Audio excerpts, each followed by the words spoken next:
Session at 7:05. Can I get a roll call, please? Here. Student trustee Tan. Here. Student trustee Raza. Here. Student trustee Milne. Here. And student trustee Ferguson. Here. Trustee Lee. Here. Here. Howell. Here. Vice President Walker. Here. President Day. Here. All right, now can I get a motion for approval of the minutes of the board meetings from March 4th and March 13th? Oh, I'm sorry. I'd like to motion to approve the agenda, please. So moved. Second. It's written over the top. Okay, can I get a motion to approve the minutes? We need to take a vote just on approving the agenda. Oh, I'm sorry. Yeah. Okay. All those in favor? Aye. Aye. Sorry about that, guys. All good. It's all good. All right, now I'd like a motion to approve the minutes, please. So moved.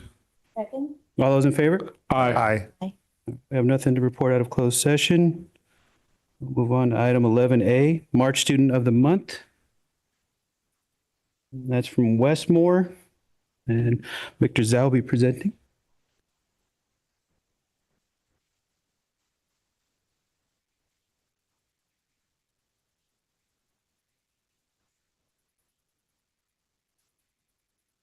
Hello. First of all, I'd like to apologize. This speech was actually due 4 days ago, but I turned it in yesterday. So much apologies. A lot of effort went into this. So each year, Westmore High School has the privilege of selecting one student to represent our school as the JUHSD Student of the Month. And while each high school in this district has their own standard for this special award, if you look through the archives of school board meeting minutes, you will see that there is at least one common theme. Each student nominee has in some shape or form successfully undergone a very rigorous educational experience at their school.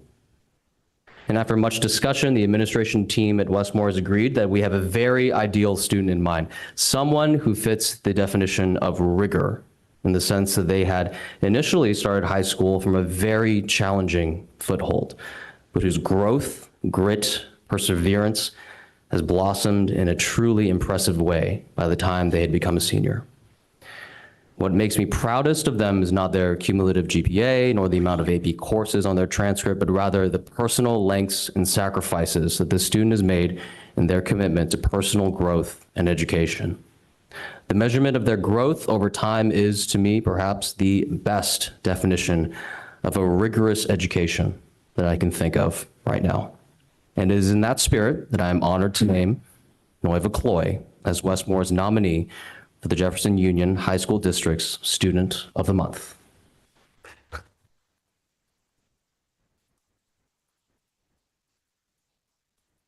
When Noiva first began as a student at Westmore, he was beset by challenges, both academic and personal. He began as, and still is, a student in our mental health enhanced program, which specializes in supporting students with a wide variety of social emotional needs, primarily through smaller class sizes that provide regular therapeutic support and counseling opportunities. And at some point, Noiva had to set aside some of his academic goals in order to focus on caring for his mental and socio-emotional health. And yet, as time went by, he continued to demonstrate a remarkable perseverance and strength that matched any obstacle that he faced. One of his counselors noted that Noiva had shown tremendous growth since she had met him in 10th grade, especially shown through his ability to persevere time and again through challenges and the routines of school. Throughout all of this, she had seen Noiva manage to consistently display a tenderness and care for others that is at once authentic and deeply rooted in his heart. Among his friends, Noiva is well known to lend a listening ear and has always been happy to take on his friends' emotional burdens, even if he's already tired. Noiva's teachers have also noted that as he faced challenges in school, he learned to show courage in speaking up for his concerns and advocating for his needs when he felt that they weren't being met. His growth mindset has begun to rub off on his classmates as well, such as how Noiva mentors and guides new guitarists in his guitar class. And while shouldering his own growth, he has managed to consistently commit and engage in his band and music classes with Ms. Stewart, to the point that he is now a key fixture and leader in her class. In fact, many of Noiva's teachers have noted that they are especially thankful for their conversations with him over these past few years, which they have been personally noted have been very fruitful and encouraging for them in their professional practice. Noiva, your maturity, your perseverance, they have been inspiring to see for your peers, for your friends, and for your teachers alike. As you prepare to graduate high school and see the challenges ahead, I hope you can remember some of the challenges you have already overcome these last few years. I hope that you can see that you have had an incredibly rigorous high school educational experience. You have grown a lot here at Westmore. You have persevered through much here at Westmore. I'm very confident that your experience here has prepared you for what's to come. It's going to take you very far in life. And I hope that every Westmore Ram, every Westmore student can learn from your experience. Thank you. Maybe come on up. To go ahead and present the certificate for you. Sorry. We're going to take a photo.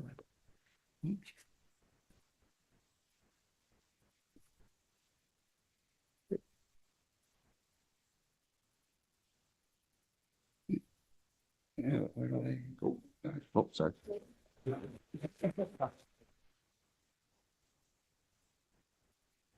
Keep going.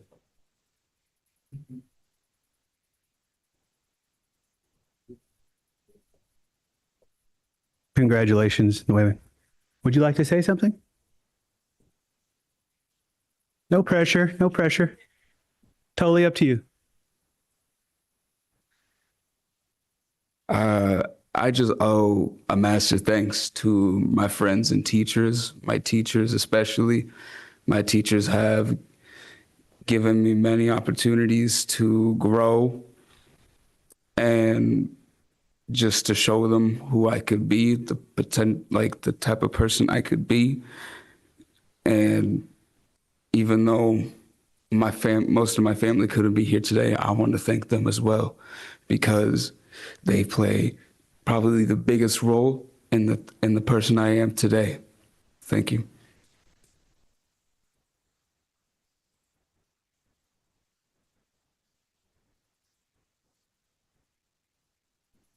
I'd like to open it up to our Board of Trustees, starting with our student trustees, if they'd like to comment.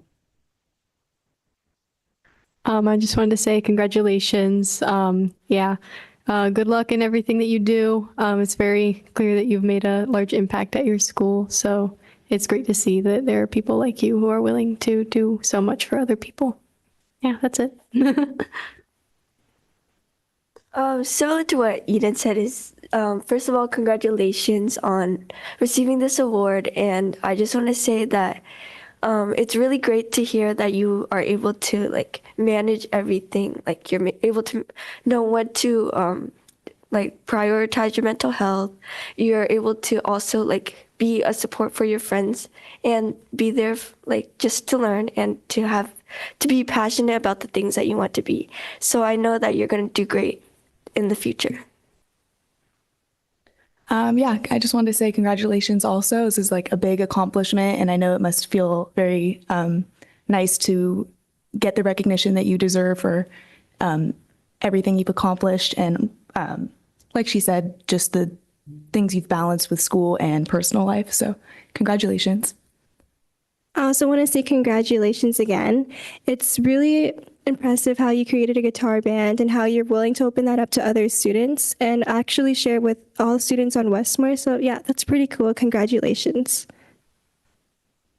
Hey man, you probably don't even remember who I am. Sup, dude? I haven't seen you in, it's been years, bro, since we've spoken, but don't think I forgot, bro, when we used to be in the library with Ronald. Don't think I forgot that. That friend group was peak. Don't think I forgot, bro. You were an awesome friend, and I'm sure you're even better now. I wish I could have we could have still been together, but I got I was sent to a different school, so we had to be cut off. But it sounds like you're doing great still at Westmore, and I wish you nothing but the best, man. And I want a hug later, but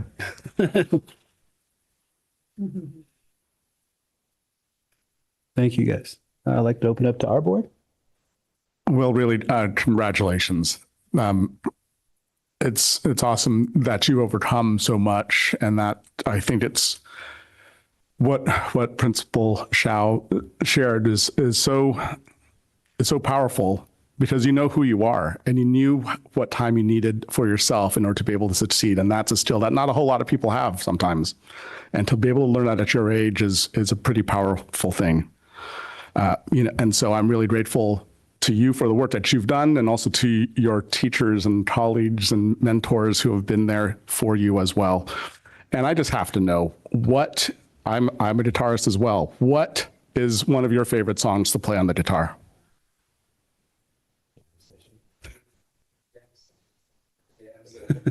Awesome. I do too. That's fantastic. And I'm sure probably have had some killer jam sessions in the music room out there. So congratulations.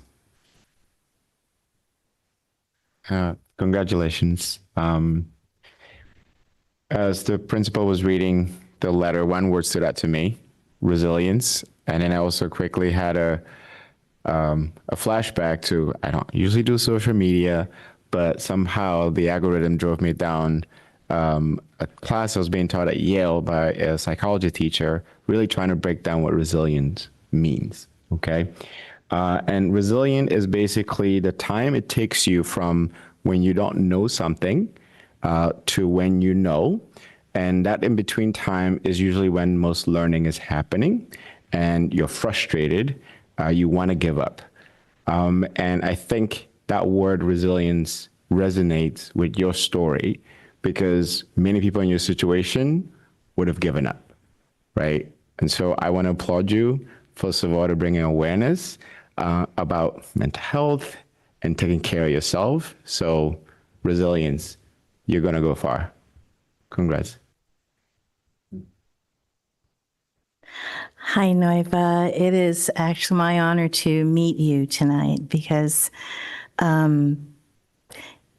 Student of the Month is not easy to get, and you're so deserving, and you represent our district so well and your school so well. And it's just so apparent how you care for others, and you take care of yourself, but you care for others. When you came up to speak, the first people you thanked were your friends and your teachers. And you don't think of yourself. And I think you've proved yourself as a mentor and a leader, and in your band and music classes. And I just think that you're going to go far, because kindness matters for a lot in this age. And I just want to thank your family, your teachers and your friends, but also your family, for being that support for you and helping to make you the person that you are. And we're really lucky to have you in our district. And congratulations. I know you're going to go far.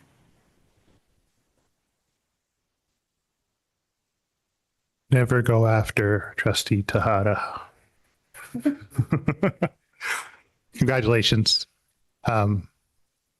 I see in Mr. Zhao's speech, but I don't hear, but I see a recurring theme about patience. And I think you've shown a lot of patience with yourself, with your learning journey. As your guitar player, I know it takes a lot of patience, more than I have. And it also says you're a guitar teacher, so I know that you are a patient person. And it's just noticing that you've used that to kind of share with yourself. I'm stuck on the guitar teacher thing here, but it's incredibly personal. It's artistic, and it's so academic all at the same time. And I congratulate you for being able to share that, with other people. And I think that, this theme of patience will continue to serve you well. So congratulations and thank you. Well, if you haven't noticed, I think you could see that we're all very proud of you to start with. I'm very proud of you.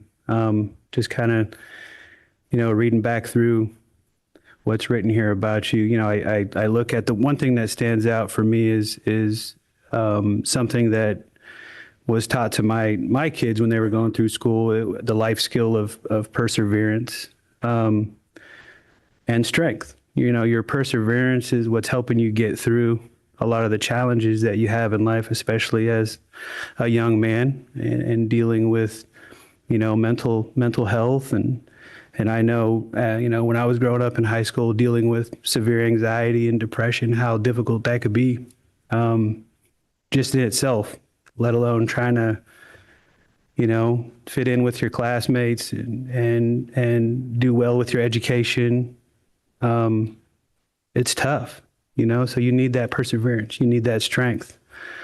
And the other thing that I really liked, what I saw, the two words that stood out above that too is tenderness and care. That's not something that you see a lot, I think, from a lot of youth these days. Those words are kind of more of, things that you learn how to do as an older person, as an adult, you're just kind of going through the motions when you're younger. So a lot of really awesome attributes for yourself at this age. And, like I said, we're all really proud of you, want to continue to see you do well. So keep grinding, keep jamming on that guitar, because I know that's a great outlet for you. Keep teaching, because I know that's fun too. So just really happy to see you up here getting this. Congratulations. Thank you. Unfortunately, I always go last, and all the good things have been said. And I was like, okay, they're not getting my phrase. And then President Gallegos said tenderness and care. That's what glared out at me. I am so happy that I got to meet you last week when I was at Westmore in advance of tonight. I'm sure you know how proud your teachers and your principal, how proud they are of you. But I want to say it again. Mr. Zhao just shared with me what a wonderful person you are and how he was so happy that you were going to be Westmore Student of the Month, really their Student of the Year. But tenderness and care stood out to me. And even through, we all have challenges. Everybody has challenges.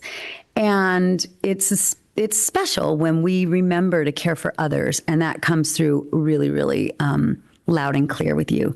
So thank you for being that kind of human being. And I also want to thank your family for supporting you, your family and your friends. I'm happy that you mentioned them because we all need our people. So thank you and congratulations. And before we move on, I think we'd like to get a picture with you, if you don't mind. Does that work? Take a few minutes? All right.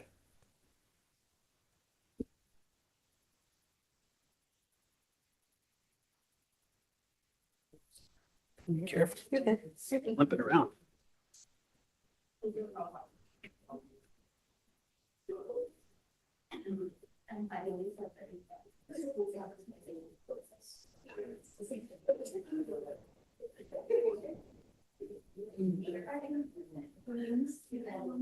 No, here, because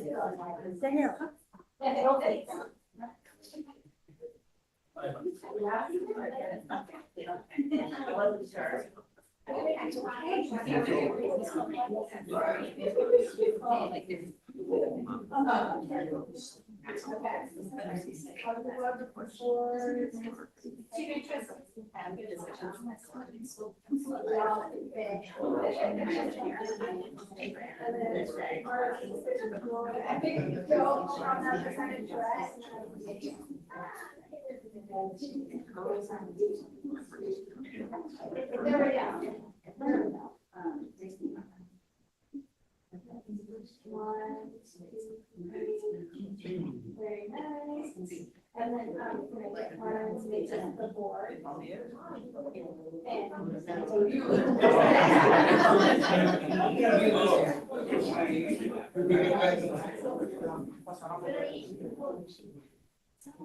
And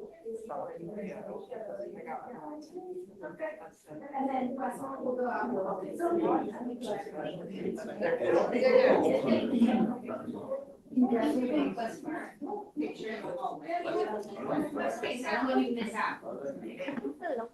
I'm good. How are you? Good.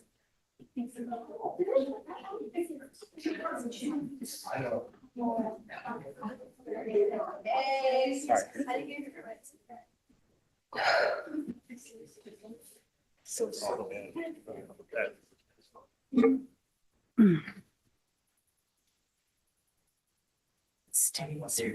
about their college admissions. Oh, yeah.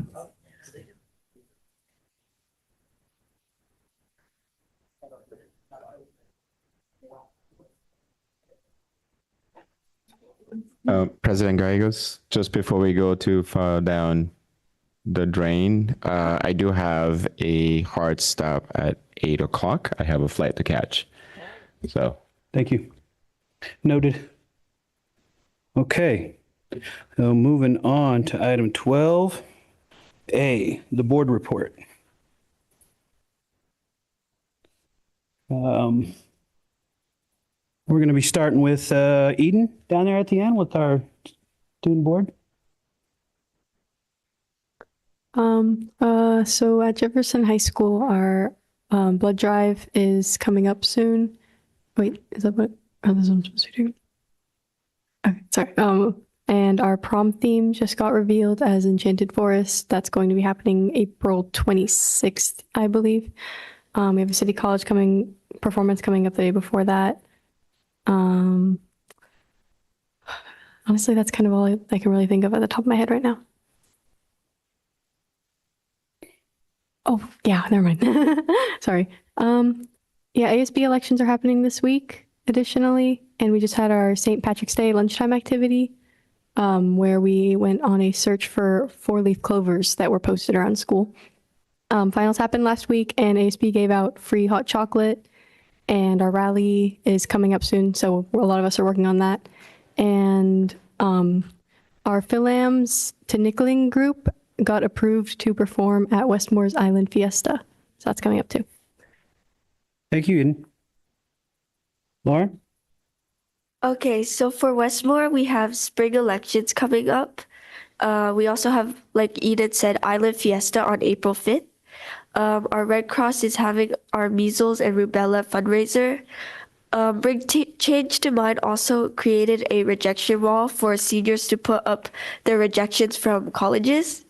For us, we have service commissioners or green hats applications to be which are open now, and then we had a great turnout for our Pi Day event that the math department hosted, as well as a class of 28 ramen social today. And our prom is on March 29th at City Hall, and we are also doing state testing right now. So yeah. Lauren, may I ask you a question? Will you tell us a little bit about the rejection wall? I believe basically this club is like you would just either send them like the email or send a screenshot of it or print it out, and then you could paste it onto the wall, kind of like just to have fun at like your rejections, I guess. So kind of normalizing the fact that sometimes we get rejected. Yeah. Is what I'm understanding, right? Like these are for colleges? Yeah, for like the seniors, because this is like college admission season. So like you could kind of have a light way to like, Yeah. Let go. Yeah. That we end up in the right place. Yeah. Thank you, Lauren. Hannah? At Terra Nova, there's not too much going on. We have a Mamma Mia musical that was just announced, and the casting was released earlier this week. We have a food fair coming up on Friday, which is when all of our clubs provide fundraising for their activities. We have state testing, I believe, next week for juniors. Our garden club participated in UC Santa Cruz research for fog harvesting. And then we also had a softball game yesterday and a few other sports games this week. Thank you, Hannah. Caitlin? Okay, so last Friday we had our first Squid Game rally. The sophomores came in first place. Additionally, on March 21st, I think this Friday, yeah. If you stop by Panda Express at Linda Mar, you'll be able to support the junior class. It starts at 3:30 to 9 p.m. This is an ASB planned event. Additionally, on April 25th, we'll have our Fame Night, which is an opportunity for students to kind of see what artistic students there is at Oceana. This is open to the public, and you'll be able to see visuals, performing arts, all of that good stuff. Additionally, this Friday we have our second annual Spring Fest. So it'll start at 5:30 to 7:30. It's open to the public, and this is to encourage incoming freshmen to have fun and participate in activities. There'll be free food for them, and it's open to everybody once again. Yeah, and that's about it. Oh, we also have interim coming up, and then we also have senior exhibition next Friday for our seniors. This is an annual project where, one of the Oceana traditions that make them special, and it's where students choose a controversial topic in which they study and have an argument and present, to lower classmen and their parents. Awesome. Thank you.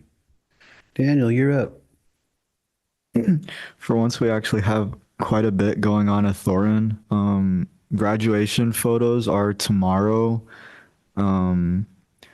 This Friday, we are taking field trips to Alcatraz and also the Levi Stadium on the same day. 2 students came back from being cabin leaders at Outdoor Ed, Sophia being one of them. Do not ask her how it was. I tried to talk to her about it, and all she said was, it was too much.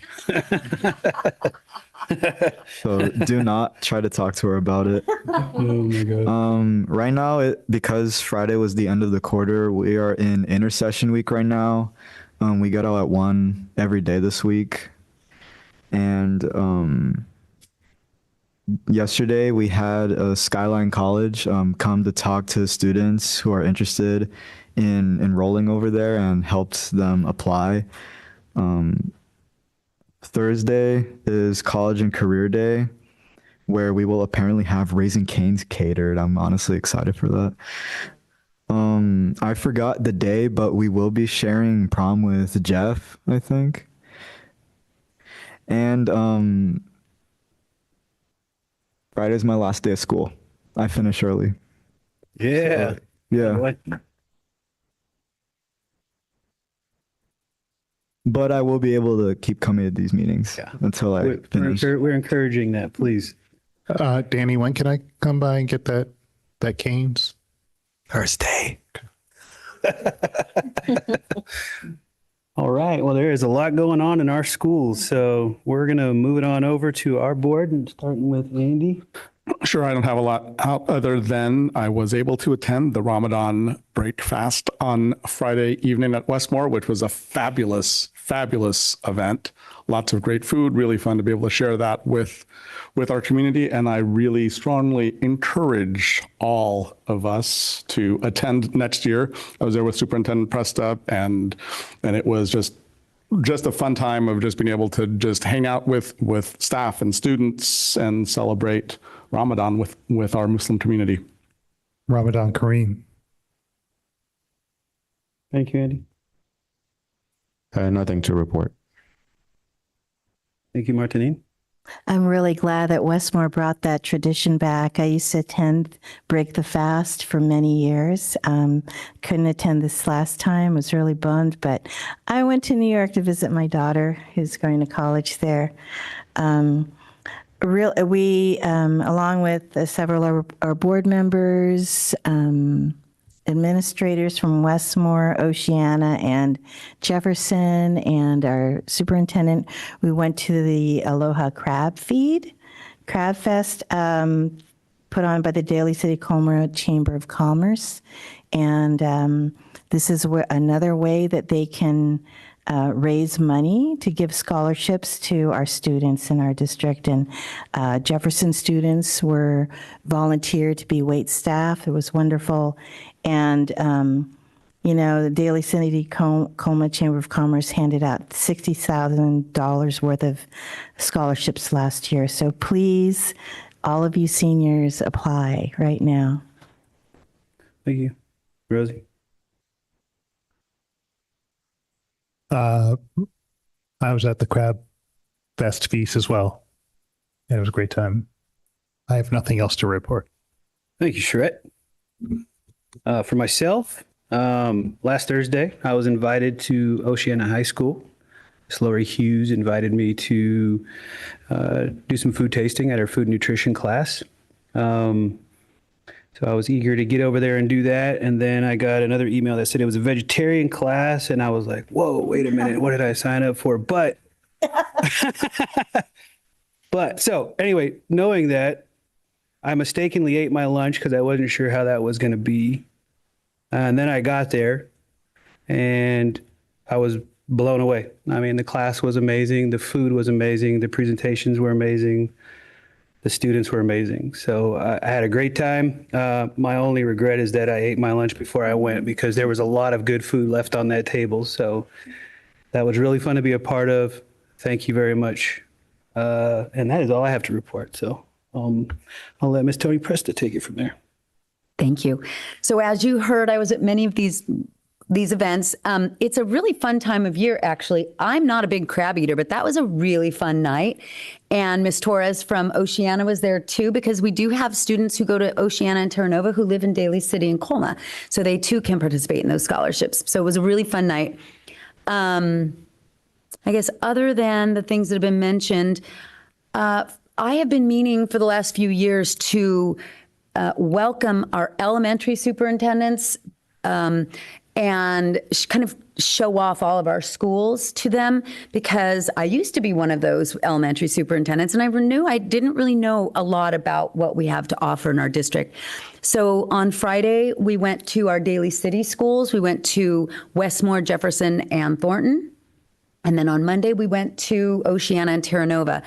And they were thoroughly impressed, frankly, with all of our schools. And it was really, it's hard to take, most of a day, 2 days in a row, but it was well worth it. And they were really thankful. And we started thinking of some different ways that we could bring principals together, that we could start, doing more articulation and things like that. So I think it was a really fruitful couple of days. Very proud of all of us. Student advisory was last night. And I just want to mention, I was there with, President Gallegos and Trustee Lee. And at this time of the year, they are so self-running. So it's wonderful to see the work that our students are doing. They just got right down to work, and it was a good night. And then finally, I'm just putting a mention for the art show that's happening tomorrow. So from 6 to 8, if you're free, come and join us in the foyer here. You can already see the art out there. I've been taking a peek, and it's really impressive. So that's it for me. Thank you, Ms. Preston. All right, item 12C, are there any board subcommittee reports tonight? There's no report. Just more of a comment, just to make sure that communications is current.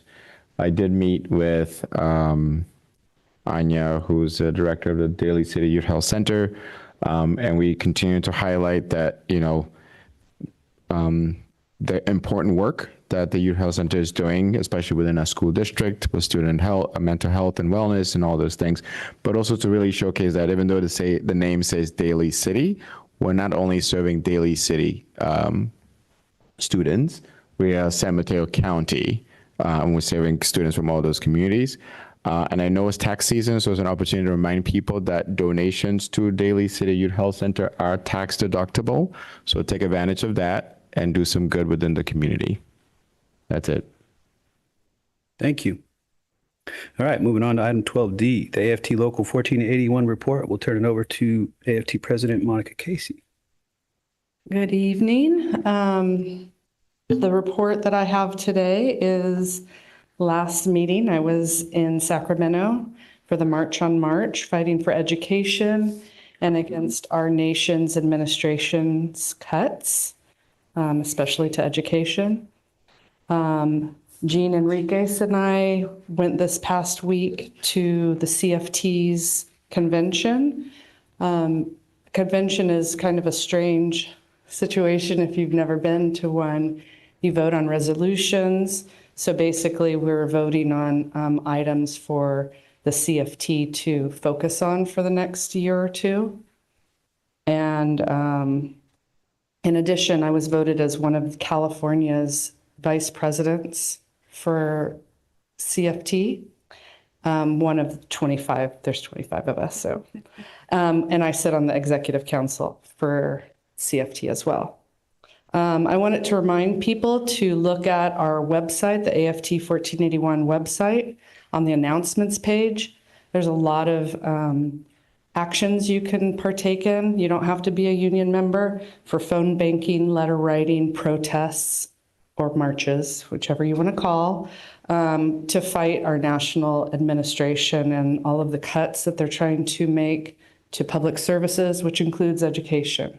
They're trying to dismantle our public services, and we're fighting with CFT, AFT, our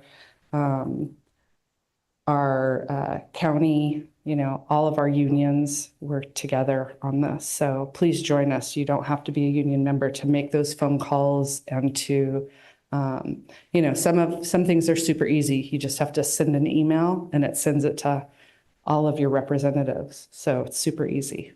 So thank you. Thank you, Monica. All right, moving on to item 14. Can I get a motion to approve the consent agenda items? So moved. Second. All those in favor? Aye. Aye. Okay, and before we move on with those necessary items approved, I'd like to take a minute to say that we are thrilled to welcome and congratulate Mr. Victor Zhao as our new and now official principal of Westmore High School.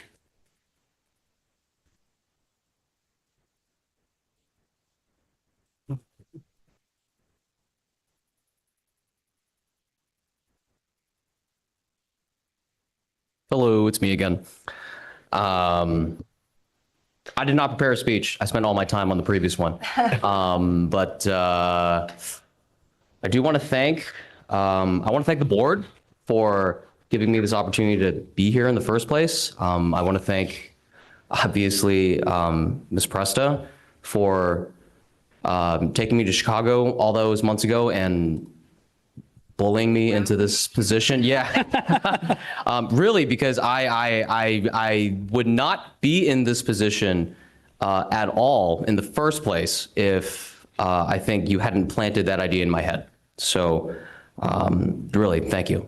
And to the rest of the board, I think there really probably should be a law somewhere that you have to be at least 35 years old to lead a high school, but there isn't, and you have clearly, I think, seen fit to take a risk to put me in this position and seen fit to trust me, and I thank you for it. I thank you for it. I know that we've had a closed session meeting just now, and I know that with many of you, I've had a chance to speak with you beyond that, and I want to thank you again for the trust that you have given me in providing this position to me. It means a lot to me. I want to thank a couple of people who are here this evening. I want to thank a couple of my staff members. Victor Messer over there, one of the staff members I've definitely worked with closest over at Westport. Thank you for being here. But also, I want to thank my mom, who's also here right now. My mom. Hi, Mom. Speaking of people who, have seen things in me that I still don't really, quite recognize, I think my mom definitely has been my biggest advocate since day one. And I think she continues to push me, and she continues to see things in me that I really have yet to see in myself. And I'm thankful for that every day. Thank you, Mom. Yes, thank you. Thank you.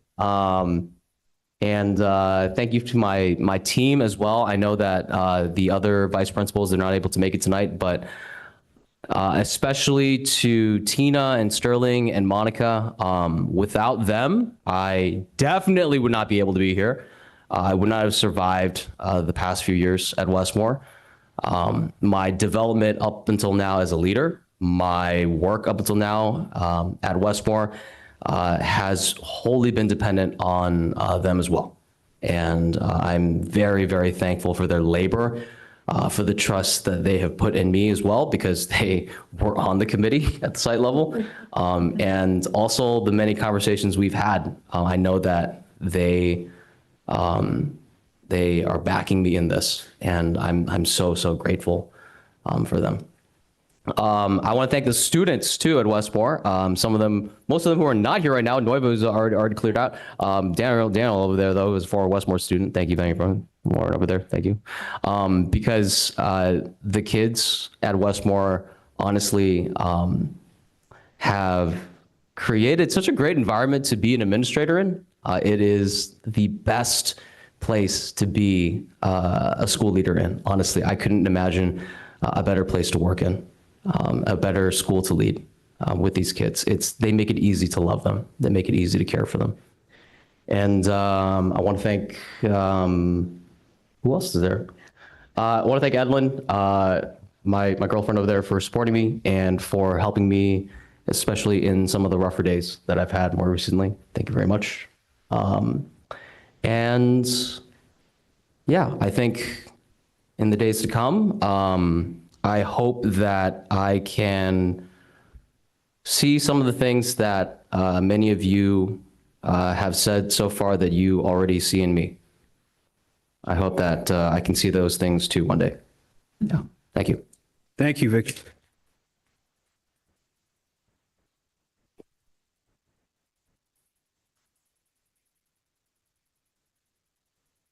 Okay, so we are moving on to agenda item 15, public comment. Now, before we get started with the public comment, this is where we kind of typically allow, any of the open session items, both agenda and non-agenda items, to be, discussed or talked about.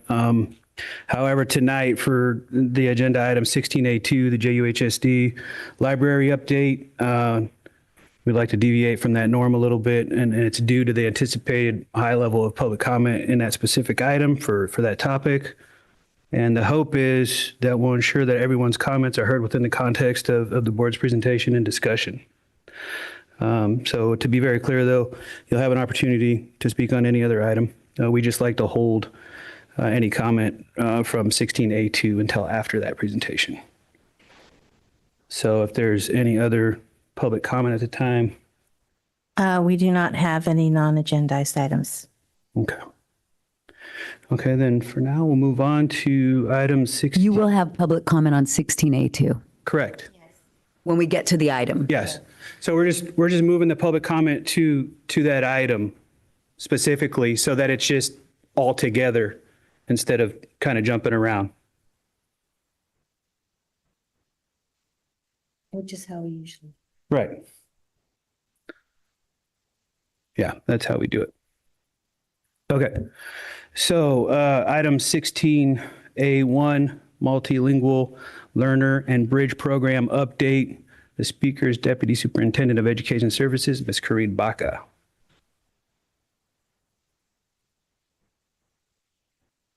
All right. Good evening, President Gallegos. Good evening, members of the board.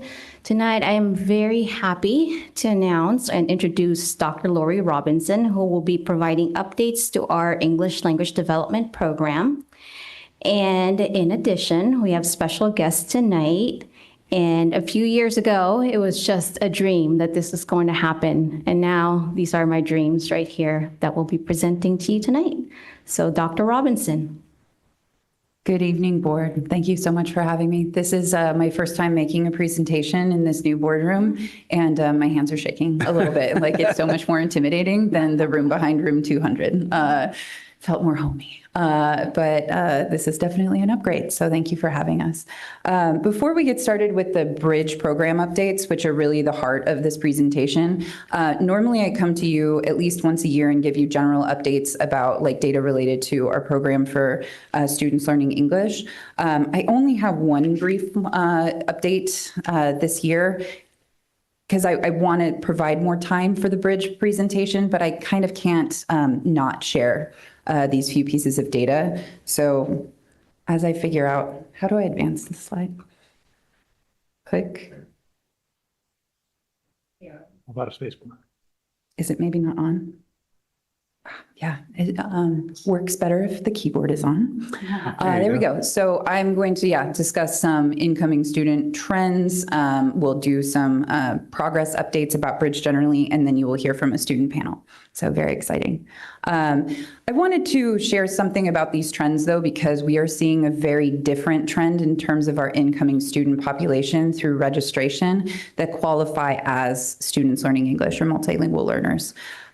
This represents like 3 years of just our semester 1 test that we perform. So students come in, they register for school, they take the home language survey. If one of the first 3 questions indicate that they speak a language other than English, that is flagged for the initial LPAC assessment.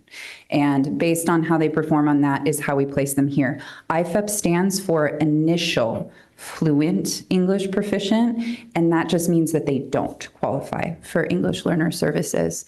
And then ELD 1, that would be like the most novice level, like the students that are just getting some experience with English. ELD 2, slightly more experience. ELD 3, even more experience than that. Over the last few years, we've seen a little bit of an uptick in terms of students who come in and qualify as initially fluent. And very marginally with students at the EL2 level. You can see that we were consistently hitting most frequently the students at the most novice level of English, but that is almost completely dropped off in this first semester. And we've also taken a little bit of a hit with students at the ELD3 level of proficiency as well.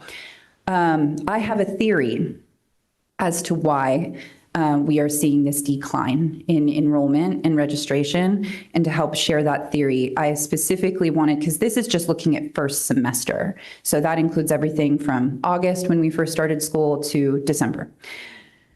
I wanted to pull specifically what happened after November to the beginning of March.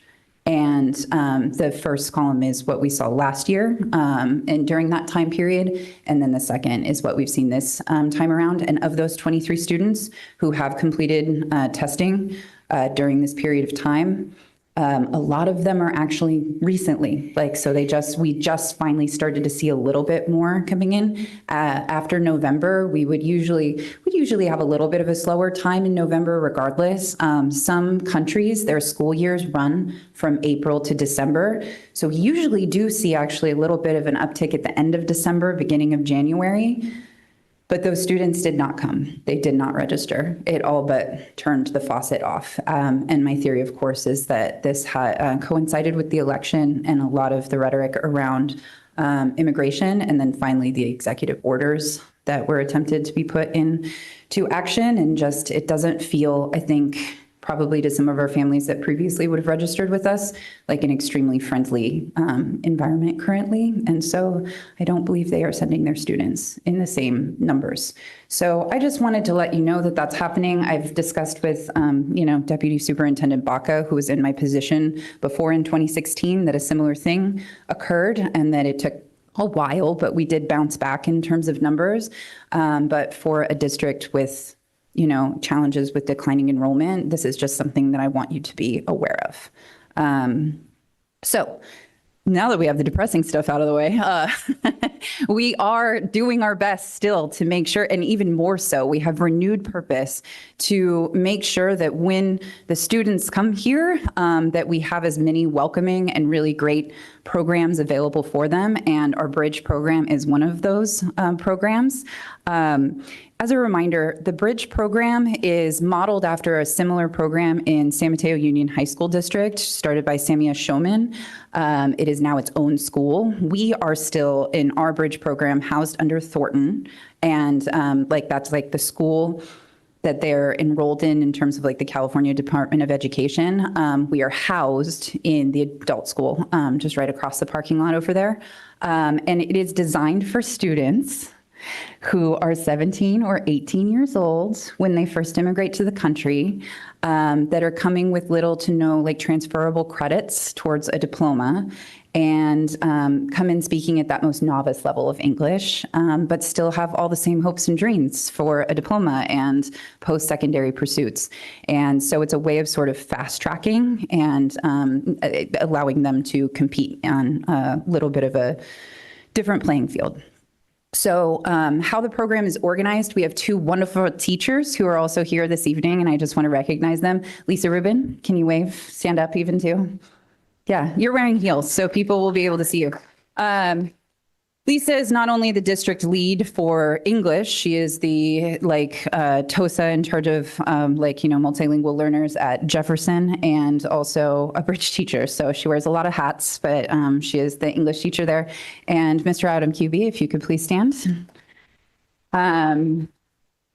Is also moonlights, is our social science TOSA, as well as the social science teacher for the Bridge program. So we don't have a dedicated, a staff member that is just dedicated to Bridge, but we have these two wonderful teachers that work in the program. In addition to them, students take coursework right now partially through Apex. And if you noticed in there, I said students are fairly successfully able to fulfill math and science. What I mean by that is that they are successfully completing those courses and getting those credits. It's just, I think we all know that Apex is an online platform. Science and math are so much better lived out with teachers in classrooms that are not online platforms, but that's kind of where we're at right now, and it's working for us. We have a beautiful new space, and I do have a photo in the beautiful new adult building. And we're doing as much as we can to kind of give the high school experience, even though, we're a one-room classroom, schoolhouse, essentially. And so I'll speak a little bit more about that in a moment. Where we want to go, we do want to grow. With that, we would love to have more students. We were anticipating actually filling up and hitting the 25 that we had kind of allotted for, but based on those enrollment trends that I mentioned before, we are only at about 13, 14. We have one coming in, I think. Yeah, about 14 so far this year. So we want to increase our number of students because we have 7 graduating at the end of this year. And actually all 7 who happen to come with us to speak tonight are going to be future graduates. So very exciting. Yes, most definitely. And we would like additional teachers. I have my eye on, hopefully, as a science teacher is what they've told me that they miss the most, that Apex science is not as fun as real science. With that, we will need to grow. I discuss this with Mr. Bashirs often, the principal of adult programs, and he knows about this. We're in communication that we would love to grow and have an additional classroom. Michelle Fortunato-Kerwin, one of the wellness coordinators for the district, has been instrumental in really pulling for us and getting us. We're 99% sure we've got a wellness intern to work with us next year. And that's just really exciting for us. They can run group, they can meet with our students. And in general, our other hope for future is to grow our partnerships with other school sites. We're small, and so we can't offer everything that a larger comprehensive high school can offer. But we are literally down the hill from Westmore, and, some of them live next door to Jefferson High School. And so we're hoping to just be able to offer things in terms of clubs and other opportunities. Sports is a big thing that they miss. But speaking of the kind of high school experiences we are still trying to offer them, this is a photo of them that is in the classroom. I say beautiful because look at windows, which still is, I'm not over that novelty, having worked at the DO as long as I did, the old DO that we shall not speak of, it's still Westmore, so that sun was probably a rarity that day. But this is them working on building remote control cars. I'm kind of looking at QB because it was all his brainchild. He was like, engineering, I want them to do something along those lines. So they built these remote control cars, and they had all these tools and they're tiny little parts and stickers, and they're laughing, but they got to race them down the hallways, and it was a lot of fun.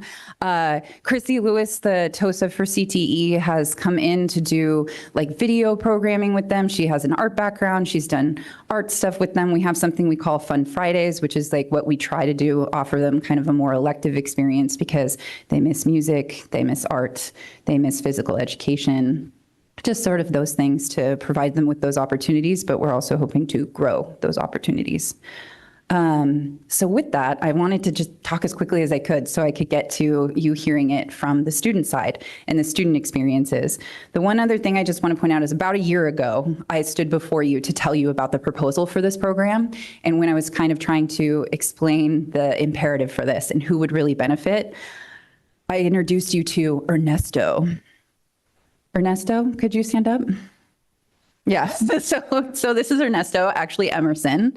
And so he is actually going to be one of our graduates. And so, you know, when he first came in and we were talking about this and it was just theory, you know, like he was exactly the kind of student we were hoping to help. And it's like really a big deal. I'm trying not to get too emotional to me to like take this from just conversations that were happening and like thinking about how it could benefit somebody and really have them here to present to you tonight and talk about the ways that it's impacted them. So now I'm going to turn it over. We're going to answer some of these questions. We are going to be using a translation device because the students will be introducing them to you in English. They have grown tremendously in their English skills, but just because I want them to speak to you from the full depth of their experience and they're still most comfortable sharing those experiences in Spanish, I would like them to share those experiences with you in Spanish, and so that you understand them, we're going to be using these fancy translation devices. Okay, Kareen's making it.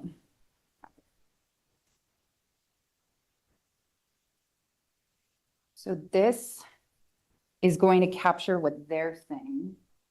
And then if you, do you want to put up the QR code? Yeah.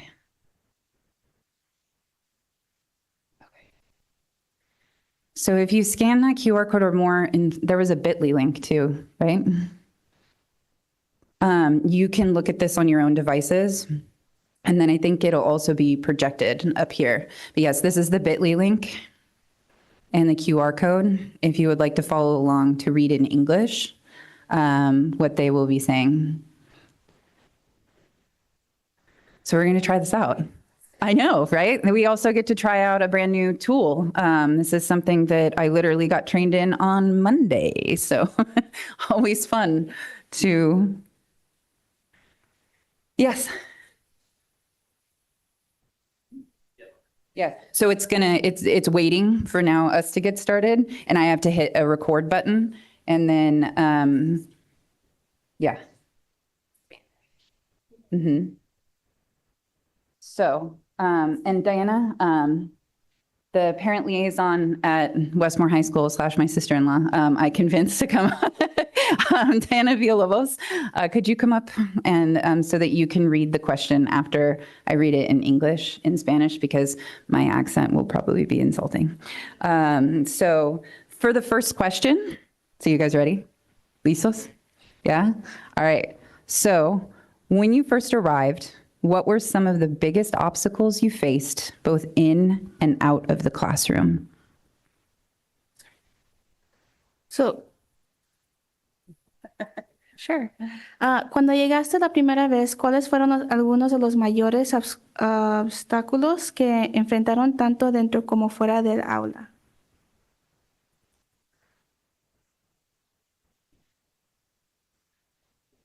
El que sea.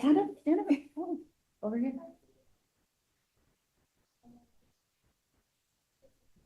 Okay, good evening. First, I want to take a little time to say you thanks, board, thanks superintendent, thanks to the principal and to my teachers for give us this opportunity to get our diploma. And so, yeah. Okay. One of the obstacles that I have when I arrived here to the United States, principal here to the school, was first the English, the language, because as you know, our language is Espanol. Second, the transportation. I don't know somebody. Yeah. Thank you.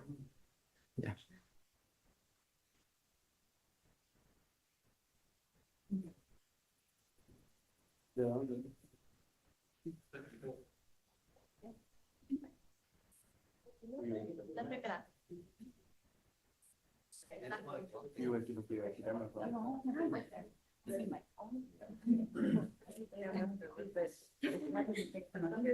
Ay, no, ya me dio poquito. Hola, buenas noches a todos. Mi nombre es Nicole, soy de Nicaragua y agradezco a todos por la oportunidad de participar en este hermoso programa.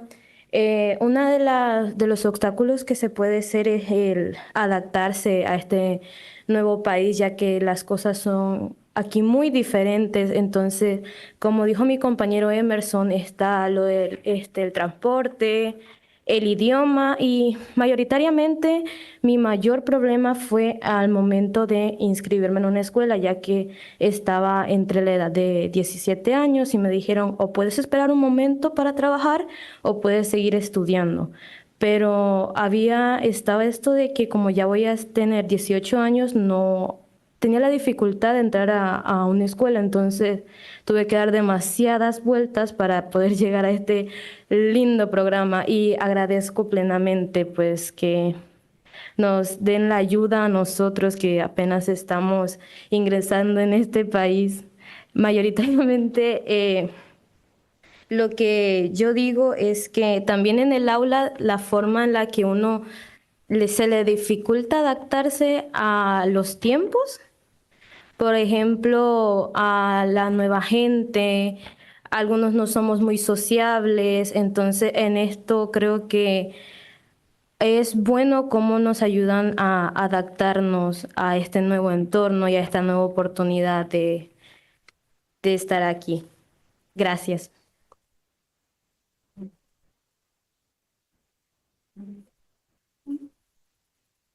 Okay, so the second question, so how has this program helped to overcome those initial challenges? Can you give specific examples? ¿Cómo les ayuda este programa a superar estos deficios iniciales? ¿Pueden dar ejemplos específicamente?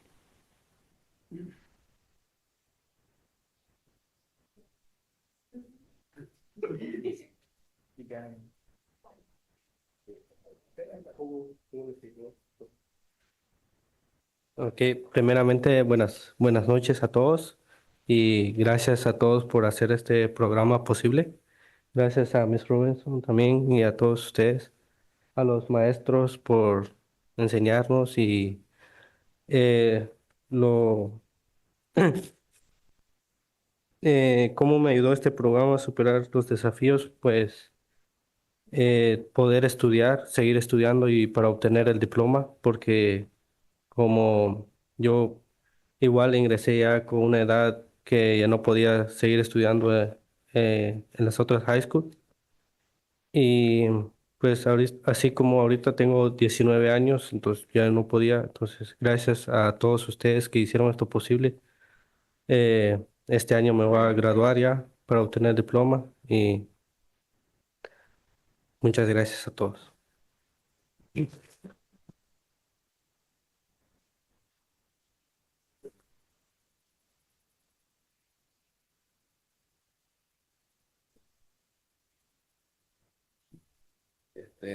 Hola, mi nombre es José Alberto Hernández Cruz. Estudio pues aquí en el programa y pues en lo que me ayudó a superarme el programa fue porque antes pues no sabía inglés, vine a aprender y pues me gustó bastante y además no era muy social, entonces pude socializar con ellos y pues les doy gracias por aceptarme porque yo pensaba que no me iban a aceptar por mi edad y no podía entrar al otro colegio por la edad y pues gracias. Eso.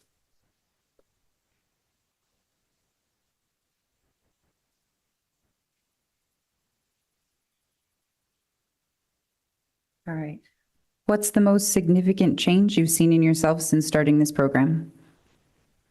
¿Cuál es el cambio más significativo que has visto en ustedes desde el comienzo de este programa?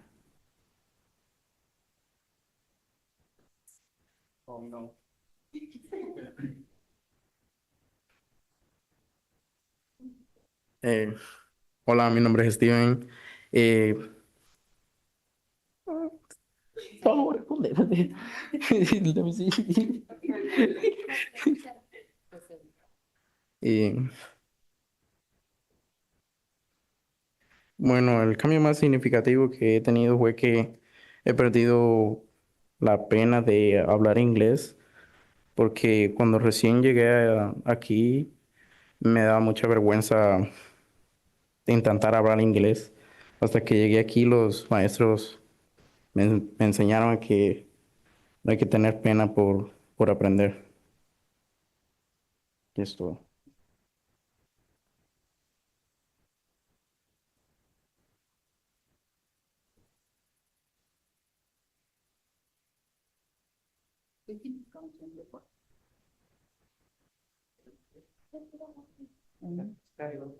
Yeah, of course.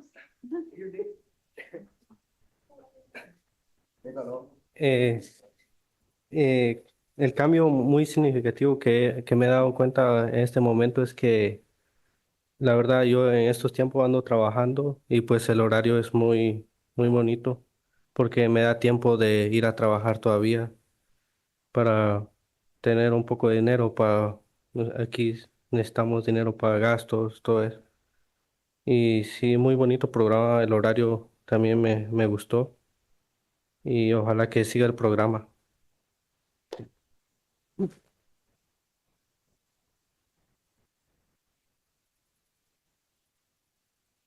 All right, last question. What resources or support would you like to see available for future students in this program? And what advice also would you have for other students new to this program? ¿Qué recursos o apoyo les gustaría que ustedes vean disponibles para los futuros estudiantes de este programa? ¿Qué consejo les daría a los nuevos estudiantes que vienen en este programa?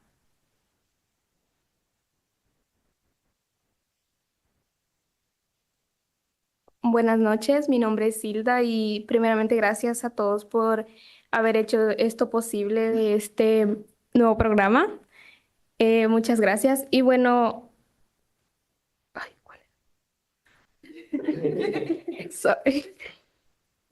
Oh, bueno, me gustaría que agregaran como una nueva aula para los estudiantes que ya tienen un nivel de inglés avanzado. Y también que agregaran como deportes o así arte. Tenemos una compañera que le encanta el arte y dibuja súper bonito. Entonces me gustaría también que pudieran agregar ese tipo de cosas, el deporte, arte, música, a lo que les guste a los estudiantes. Y pues mi consejo para los nuevos estudiantes es que aprovechen esta oportunidad que se les dio de estudiar aquí y que aprovechen a los maestros, que son unos excelentes maestros que nos han enseñado bastante. Entonces, eso, gracias.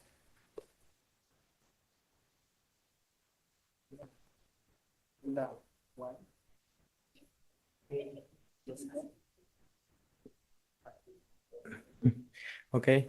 Uh, uh, we, all of us, the class, the students, talk about, as Ms. Robinson say, we are taking some class in Apex. As she say, it is not the same when we have a teacher specifically to take the class.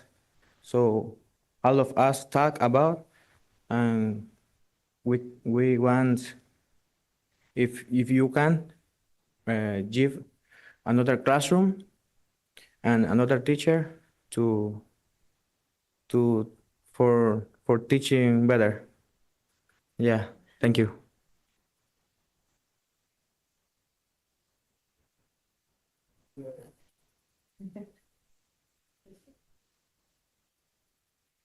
Hola de nuevo. Lo que me gustaría que agregaran sería, bueno, personalmente, al entrar en este programa y al venir aquí, yo, tanto como mi familia, aspiramos a tener oportunidades que en nuestros países no se pueden dar. Por ejemplo, mi visión y siempre ha sido llegar a estar en una universidad y pues graduarme de la universidad, tener mi diploma y lo que yo quisiera fuera que nos dieran la oportunidad o la ayuda de ver la posibilidad de entrar a una buena universidad que nos acepte, que nos ayude a crecer personalmente o tal vez pequeños programas donde te enseñen porque a veces uno aspira a ir a una universidad pero ni siquiera sabe a qué aspira a ser más allá de la universidad, por lo menos algo que te encuestas o algo que te diga que más o menos qué carrera puedes tomar, qué camino puedes tomar, porque a los jóvenes de ahora mayormente nos da como miedo dar ese paso, ya que digamos que un diploma no te asegura una estabilidad en la vida. Entonces, eso sería una gran ayuda para todos nosotros. Gracias.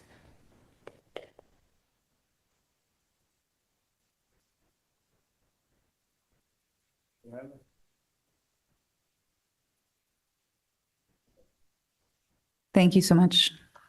You guys are awesome. If you have any questions for them, Diana can help to interpret the questions and then they can use the same system to answer. So that's the end of our presentation. And so we're just taking questions now. Thank you, Dr. Robinson. Yeah, thank you. Would any of the student trustees like to ask any questions? Okay, if not, then we'll move it over to our board trustees for questions.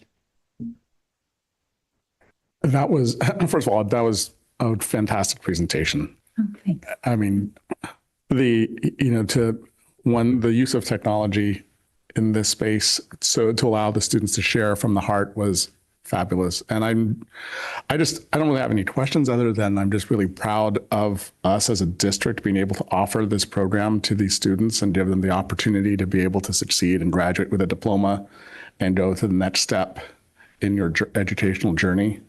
It's really just, it's heartwarming and powerful to really see how you've grown these past couple of years and to see the things that you hope to see for the students that come after you. Yeah, I'd love to see, see you guys play little hoops or soccer and out there and, have the space to do the artwork that you want to do, the science from a real science teacher, not a Chromebook, Yeah. So I think I'm really excited to see where we can take this program and just really grateful to you, Deputy Superintendent Baca and Dr. Robinson and Mr. Kuby and Ms. Rubin for the work that you have done to support these students. It's incredible. Thank you.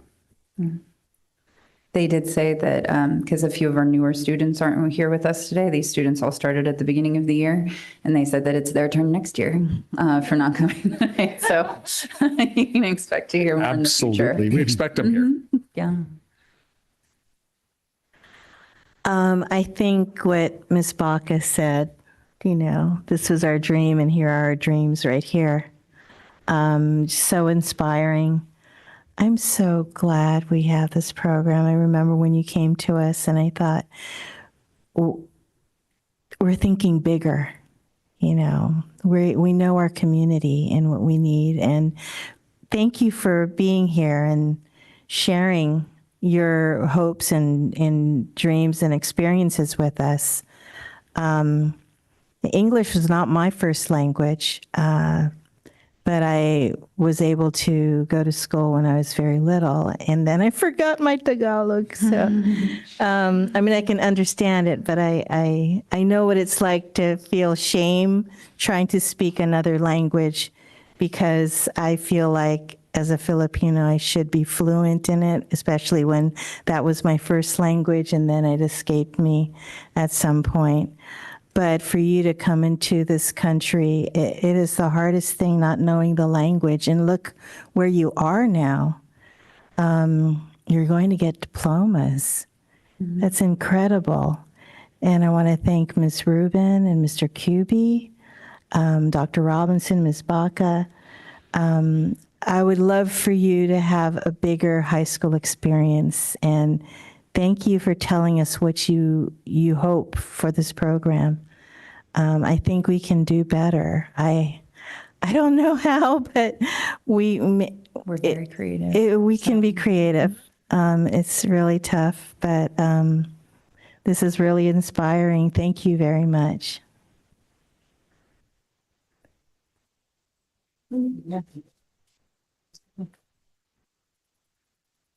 Once again, I get to follow that. I don't have a lot to add. I'm glad you're here. Thank you for sharing with us. Congratulations to those of you from the district who've made this a reality. And thanks for sharing your vision of how this can serve you better. Because I learned more and more that what we do, it's a very royal we, has so much more to do with kind of next steps in life rather than reading, writing, arithmetic. And I think a program like this really shines a light on that. So thank you.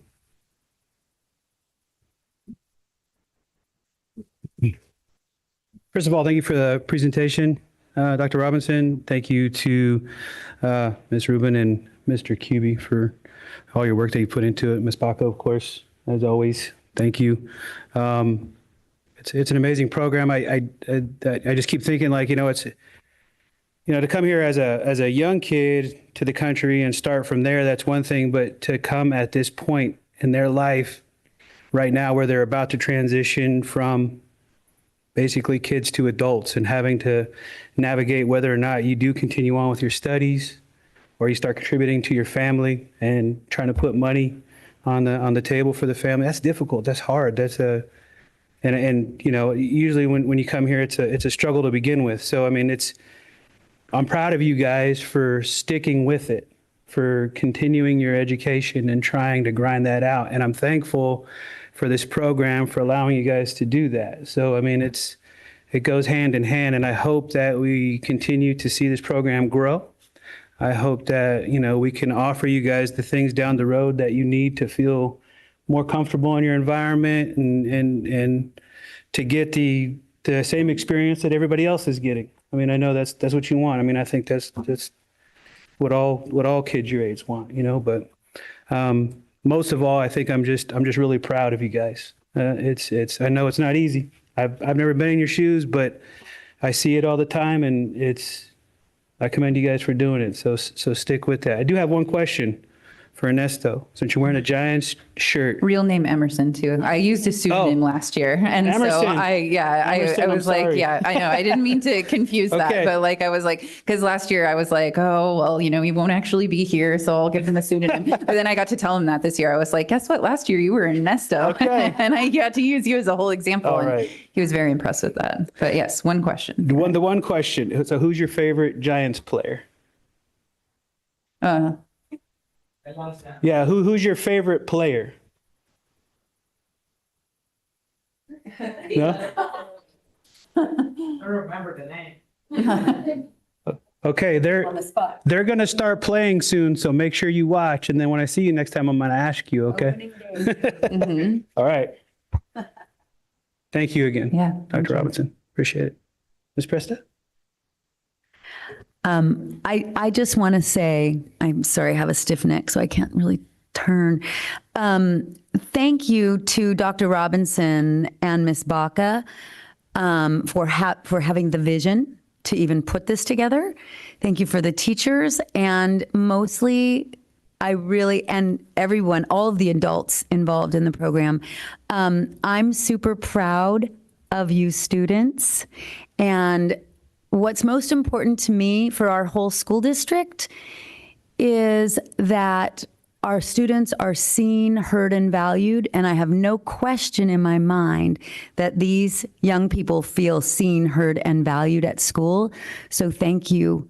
Thank you to Ms. Rubens and Mr. Kuby for making sure that happens every day. Thank you. Thank you. All right, thank you so much. Wait, I actually have one more thing I want to say.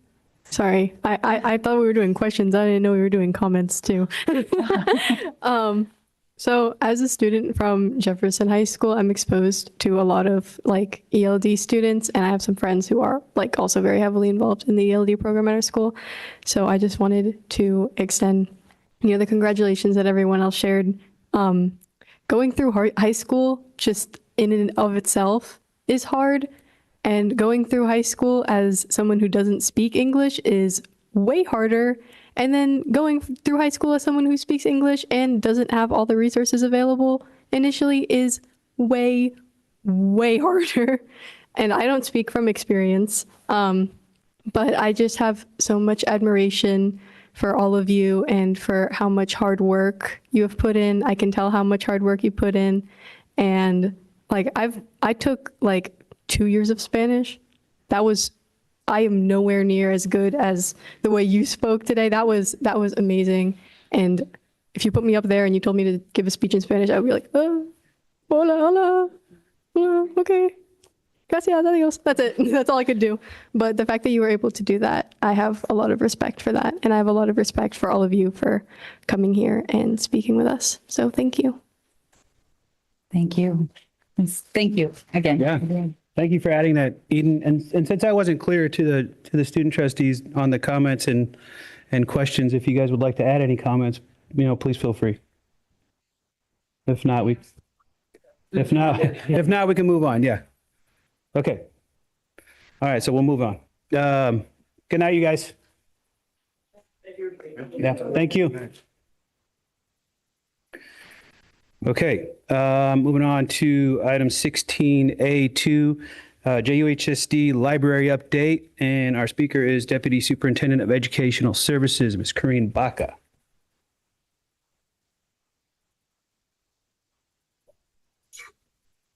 Okay, hello again. Good evening, President Gallegos. Good evening, members of the board. This evening, I will be sharing a brief overview of the future of the Jefferson Union High School District Library Program. So school libraries have evolved from solely providing traditional print-based materials into offering rich selections of print, media, and digital resources. There was a shift from teaching students how to navigate card catalogs, like when I was in high school, to equipping them with essential strategies for searching, evaluating, and utilizing diverse information effectively. Beyond providing access to resources, libraries are prioritizing information and media literacy, empowering students to critically access, apply, and synthesize information in meaningful ways. So to keep up with the changing educational landscape, libraries must keep evolving.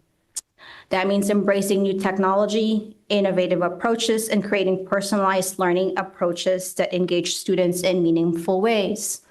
So with this in mind, the vision for JUHSD's library is to provide a dynamic student-centered space that cultivates learner agency, critical thinking, exploration, media literacy, and the responsible use of technology rooted in equity and innovation.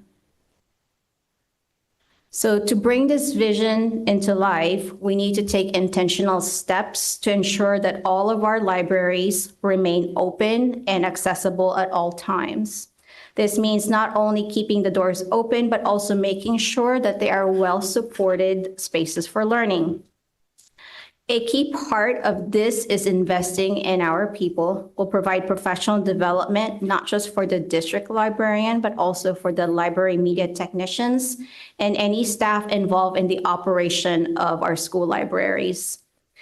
Another priority is building a diverse and comprehensive collection of materials that truly reflect the needs, the demographics, and the interests of our students. At the same time, we need clear policies and procedures in place for managing library collections and textbooks. Regular evaluations of our school library program will help us stay on track and ensure that we're meeting the student needs. Collaboration is also key. The district librarian and teachers will work together to integrate media literacy into English, social science, science, and math classes in alignment with AB 873. We're also committed to establishing a policy on the responsible use of artificial intelligence or AI in education, ensuring that technology is used thoughtfully and ethically in our schools. Finally, we recognize that each school site is unique. That's why we will develop a plan for targeted support tailored to the specific needs of each school. So here is a tentative timeline with key steps. The first critical step is hiring a district librarian. This role will be essential in overseeing the library program, ensuring alignment with district goals, supporting library classified staff, and driving innovation across school sites. Please note that with this transition to a district librarian, we are not doing any layoffs. Current school librarians will be assigned in the classrooms. Next, we will conduct a thorough needs assessment for each of the school site. So every school has a different need, and we will gather information from various educational partners. And this process will involve in listening and gathering input from students, teachers, and other staff to understand the current strengths, identify gaps, and determine the specific needs of each school's library. This will guide our decision-making moving forward. So using the insights from the needs assessment, we will develop comprehensive implementation plan. This will cover key areas such as library access and operations, including schedules, calendars, and events, professional development for library staff to support innovation and best practices, and finally, collaboration with teachers and staff to integrate media literacy, digital citizenship, and AI responsibly into the curriculum. And so with this vision, our commitments, and with an implementation plan, we are confident that our libraries will continue to serve and enrich student experience. And thank you, and I welcome any questions and feedback. Thank you, Ms. Baca.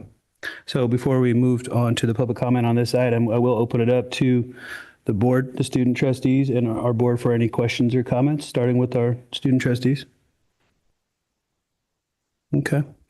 Would any of our board like to comment or ask questions this time? I think we should probably listen to the public comment first. You want to listen to public comment? Okay. Are we ready for public? Yeah, well, at this time, I'd like to open it up for public comment, please. So, and we'll be running a clock for each speaker for 3 minutes. The first speaker is Sebastian Strausser.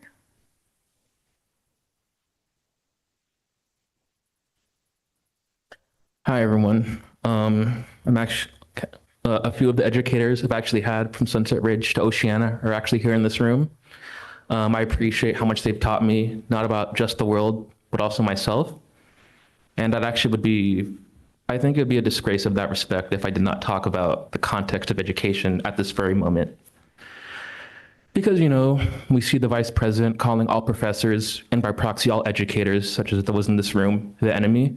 And the president himself has said our immigrant community members, who we are celebrating in this very meeting, he said that they poisoned the blood of our country. And even the president is depriving hundreds of millions of dollars from universities that are not fully appeasing his agenda. What message does it send if this district, my district, what message does it send when it tells each site librarian, sorry, out of luck, go back to the classroom, and we're gonna replace you with rotating implants or the district librarian?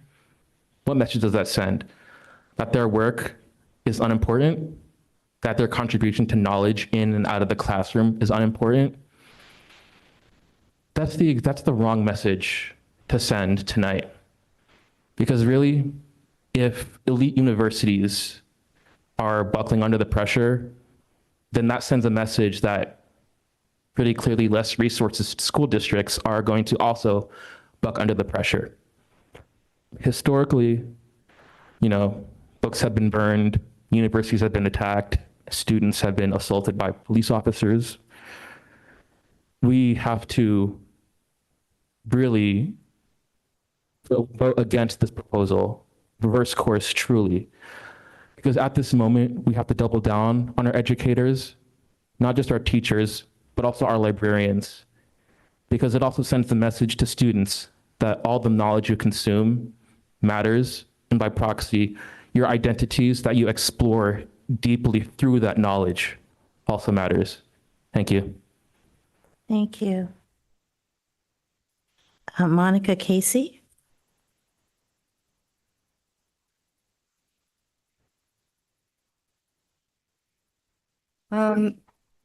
So although we understand the need for the JUHSD board to move forward with guidance to the district administration about the librarian positions, we want to remind the board that we're still in negotiations, and AFT 1481 feels that we may need to be able to find some different staffing structures to support at least part-time librarians at each of our 4 larger schools. Please consider including negotiations outcomes in this timeline. Also, as you know, AFT 1481 and the district needs to negotiate over new positions. And although AFT 1481's exec board has approved the district librarian job description, we have not approved nor negotiated over the new position and their working conditions. Similarly, we need to continue to negotiate over the changing working conditions of the library tech position, which has already changed and will definitely change more depending on the negotiations. Thank you. Thank you. Lori Hughes.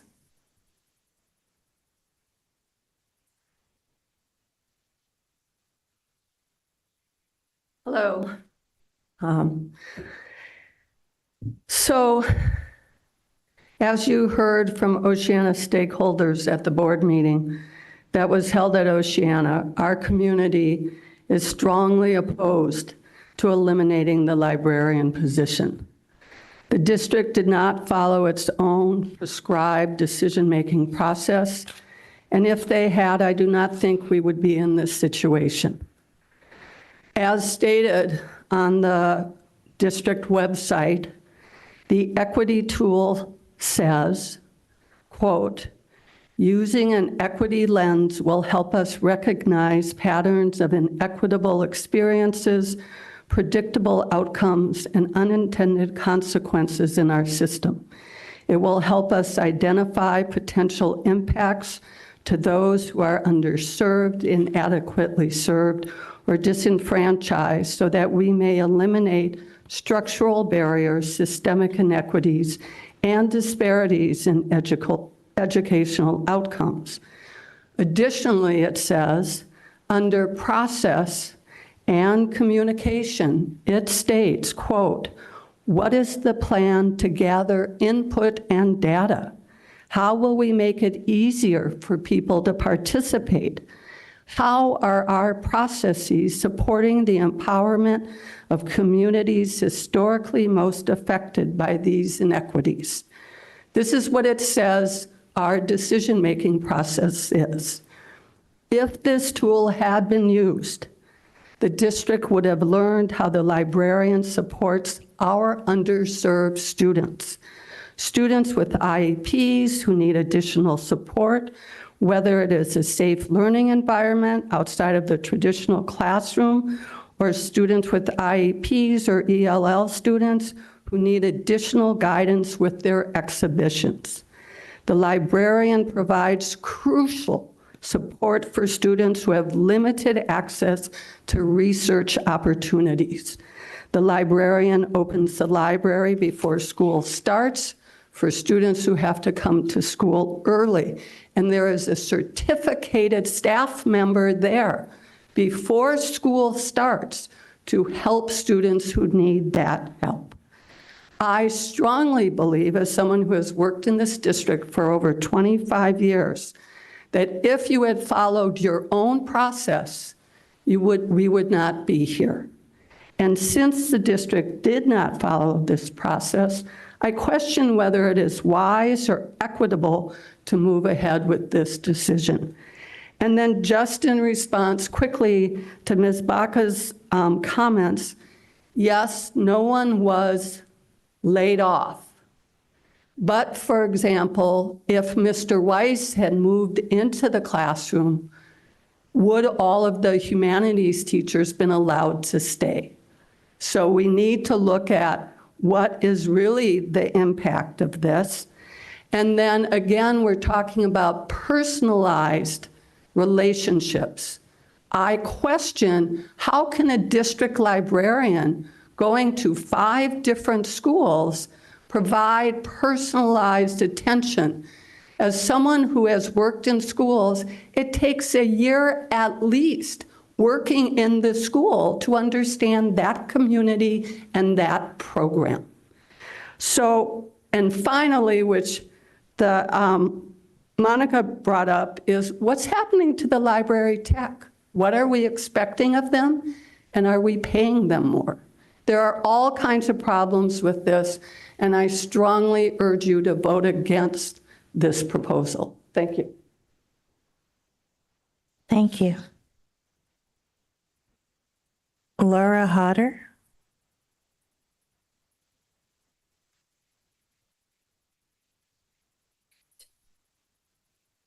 It's a long day. Hi, my name is Laura Hodder, and I teach chemistry and AP chemistry at Oceana High School.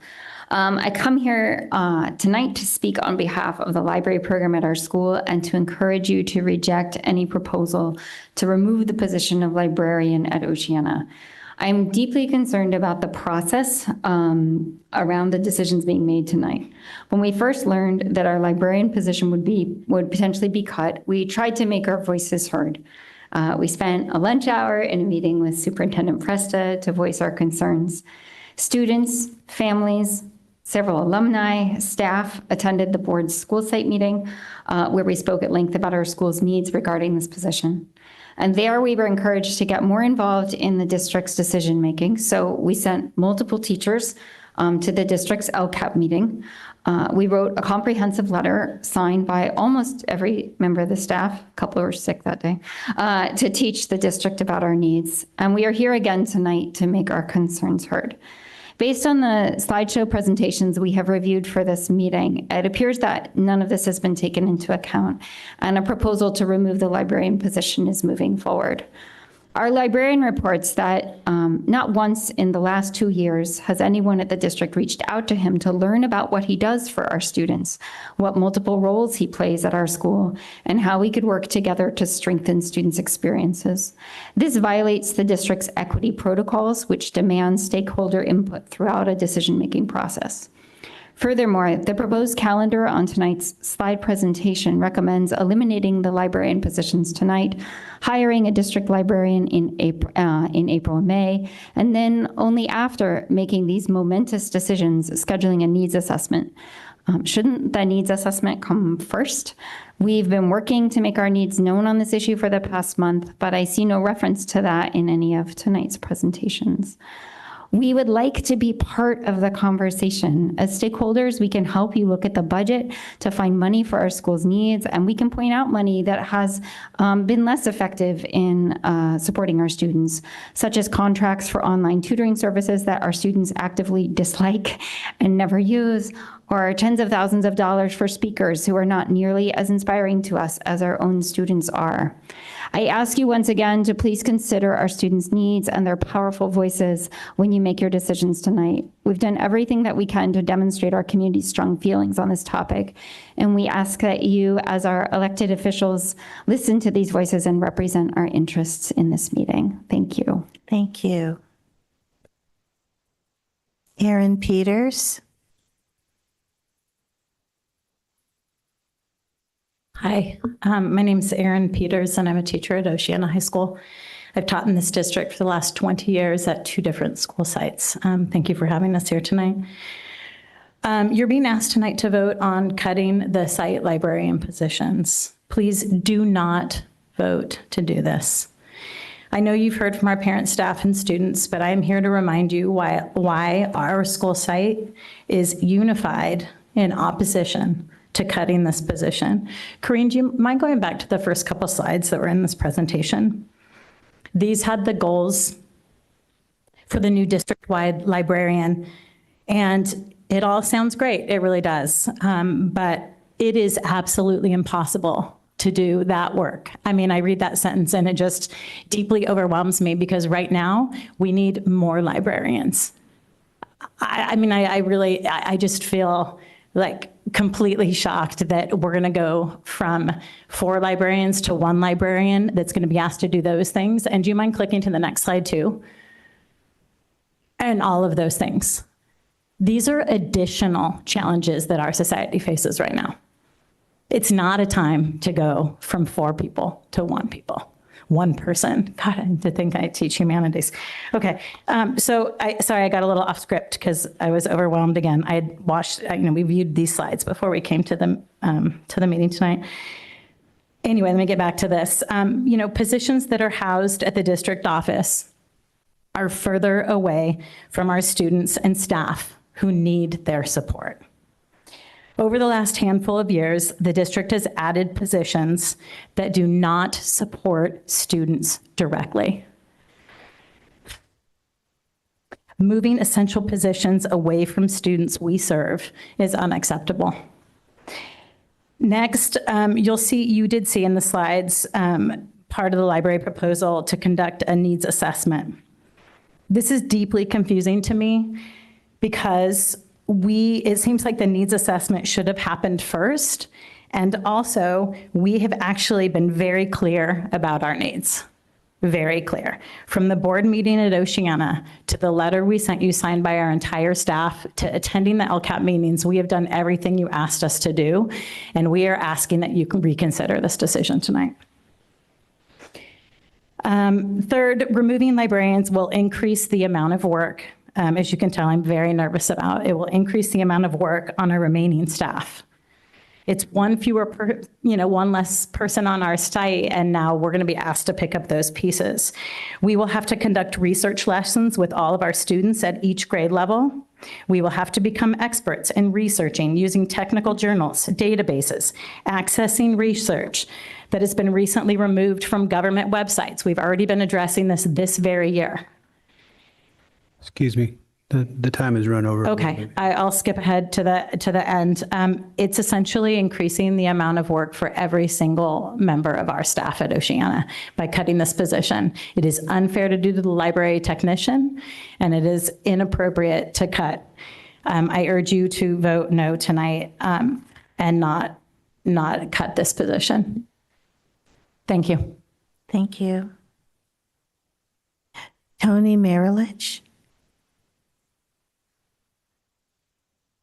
Thank you all, President Gallegos and board members. I didn't know what I was going to say tonight until it took me a couple seconds to get my thoughts in order. My name is Tony Marilich. I'm a math teacher and academic council facilitator at Oceana High School. Before I got into education, I was a computer programmer. I was a consultant. And I learned quickly in this job that I could not write one software program that would work for everybody. I had to write different software programs for the different companies that I worked for. One program didn't work everywhere, in other words. I want to remind you that the approach that you take for dealing with the librarians can be different for the different schools. It does not have to be universal. And I think, in my opinion, and in the opinion of my colleagues, I think you're making a mistake by applying a one-size-fits-all approach to all of the libraries. Here's why. When Oceana was rechartered in early 1990, roughly, it was a traditional American high school. It was redesigned around some principles. I think Theodore Sizer was an academic theoretician at the time, and he proposed as one of the pillars of the restructuring of Oceana, a project-based learning experience. And the way that manifests itself at our school is we have exhibition projects. And these exhibition projects are not limited to seniors, although the senior exhibition project is the most noteworthy one. We have a freshman exhibition and a sophomore exhibition and a junior exhibition and a senior exhibition. All of those exhibitions feature research by the students. And we baked into the design of our school from the get-go a relationship between the librarian and these senior exhibition, the exhibition projects, not just the senior exhibition project. So your decision, should you choose to do so, and I strongly encourage you to not decide to remove our librarian from Oceana, we baked in a relationship. And our librarian is integral to this exhibition process. Removing the librarian places an unusual, strange burden on us that the ramifications of which we have yet to fully flesh out. In our letter to you, we identified the primary relationship our librarian has with our school. However, we're in the midst of our master scheduling right now, and our principal is here, and she has referred to it as sort of like putting a puzzle together where the puzzle pieces change shape. But in this case, we're removing 5 puzzle pieces.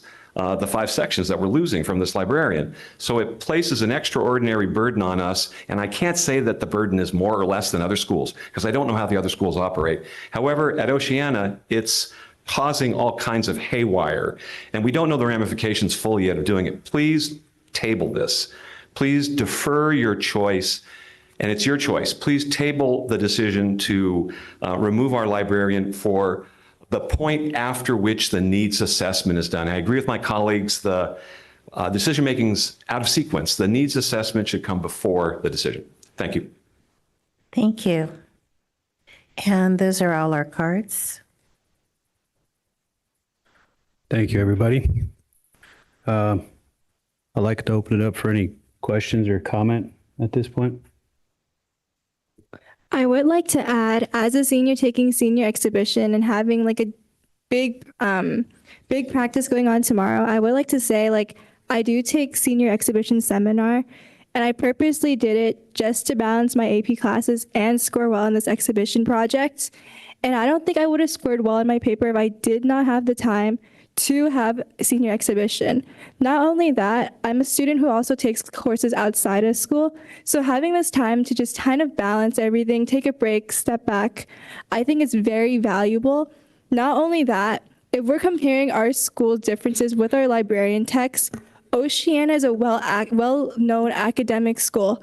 And if we take away this position, especially for this school, I think it will kind of drive away our enrollment even lower, because we're even having problems with our master schedule right now. And because of this, I think if students are not getting the support they need, those scores will be lower. And I feel like this will ruin their pride in a way. So we're really thinking about it from the longer run. I say we keep it just to keep that type of traditional aspect in our high school. And not only that, we're also limited on sports. So we compare like all different things. I think this is vital. This is a vital program we should have at our school.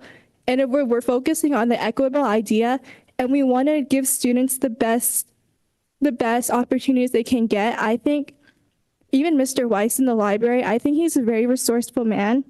And I think we should keep it. And I stand with Oceana's opinion on that reason. Thank you, Caitlin.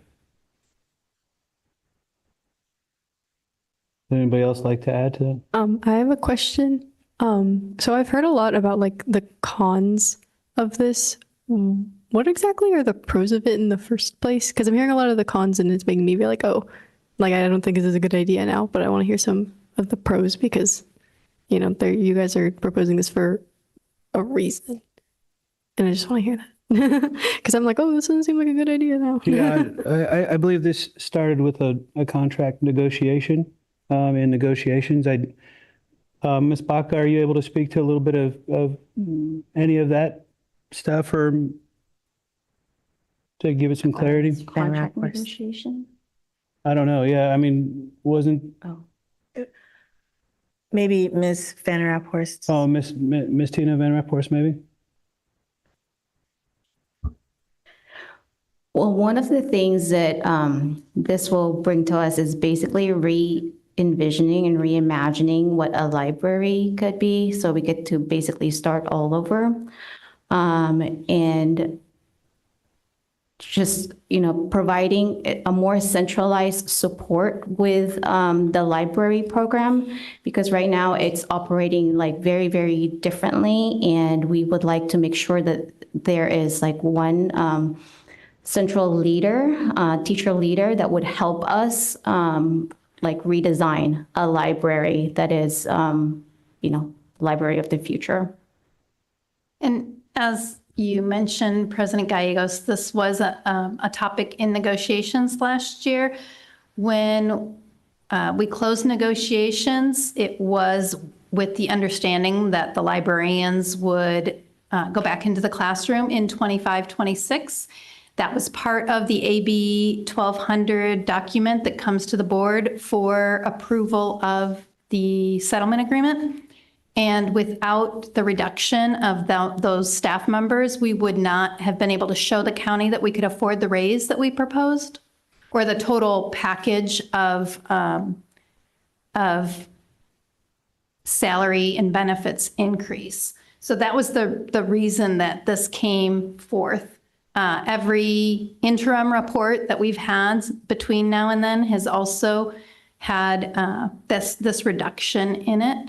So it really stems from May of 2024 is when this first came before the board as part of the settlement for negotiations. So the pros are really that we are able to offer more salary increase.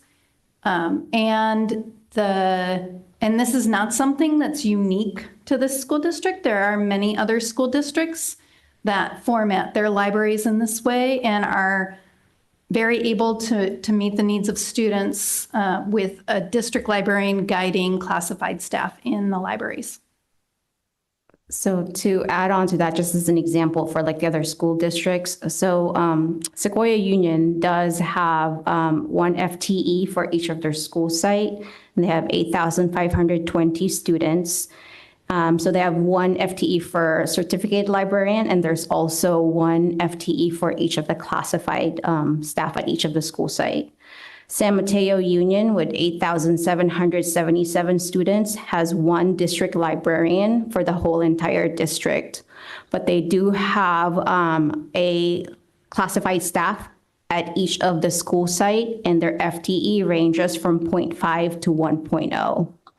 South San Francisco, with 7,664 students, has 2 FTE total, one for each one of their high school, but none for their middle school or elementary school.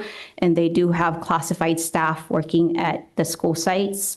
And Cabrillo Unified, with 2,561 students, they do not have a certificated librarian. They do contract with the San Mateo County Office of Education, and their support is a 1.0 FTE for classified staff. And add a little bit as well. I think that this was negotiated last year. We every year, and as was sort of mentioned, every year at this time of year, we're kind of looking at all of our schools and like looking at allocations and looking at what school sites need. And one of our primary goals has been in the past several years in this district to ensure that we're providing a living wage to our staff and to provide raises. And this, as Ms. Baca, sorry, I'm having a hard time turning. As Ms. Baca mentioned, this was sort of integral at last year at this time. So to kind of speak to treating school sites differently, the way it was negotiated was that if we were to place, if the district decided to have site librarians at each of the school sites, they would be provided at 1.0 at each of the school sites. So with what was negotiated last year, it's very, we did hear and take people's concerns seriously, but it would be impossible to have one librarian FTE at Oceana and not have 1.0 FTE at each of the other school sites. So to kind of speak to that timeline and looking at the needs, I will speak for myself, but I know I share with my colleagues and with the board. Many have mentioned this, that we really heard the specific needs, especially for the exhibitions, for Senior X and the other exhibitions, and that it seems entirely a good idea to have additional sections, FTE, allocated for that specific purpose. And there might be other purposes at Oceana and at the other school sites. There might be, in fact, I know there's additional need for classified support when there's large numbers of students, for instance, in the libraries at lunchtime, et cetera.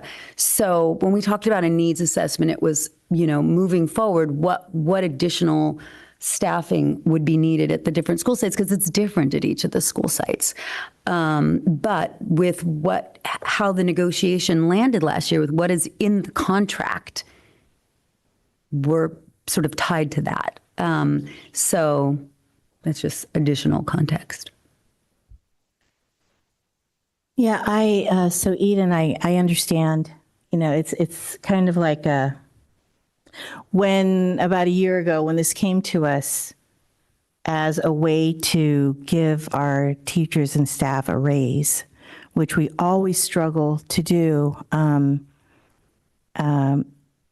Eden, you went to Tobias, and I remember when they got rid of all the librarians, and you guys would, the one day a month you get to go into the library was like the biggest day of the month. And so I felt that, and I've heard the concerns of the Oceana community, but this is where I wrestle with,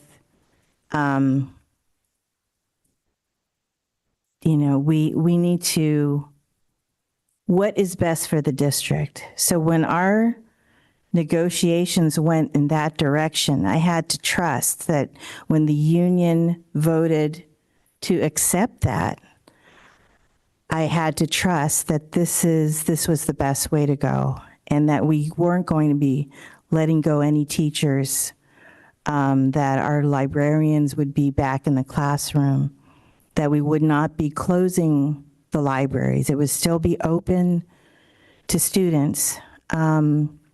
But Oceana made it very clear that they utilize the librarian, or the librarian, I think he just took on a lot of responsibility for how to serve the students in the different capacities. And we all use, not every library is used the same. But that's where, if, I work in legal, so if there's a contract, you gotta gotta stick with the contract. But when Ms. Casey is saying, what can we do in negotiations to, you want to be equitable? I just feel that it's a little untrue saying that we have accepted this, because we have not negotiated having a one district librarian. That is not a position we have negotiated in our negotiations. So that's not what it says in our negotiations. So if you actually read the document, it doesn't say that. So it is apparent that we are either, we're still in negotiations right now for the current coming up year, but this position is not in there. So I just want to make clear on that, that piece of it. Okay, thank you.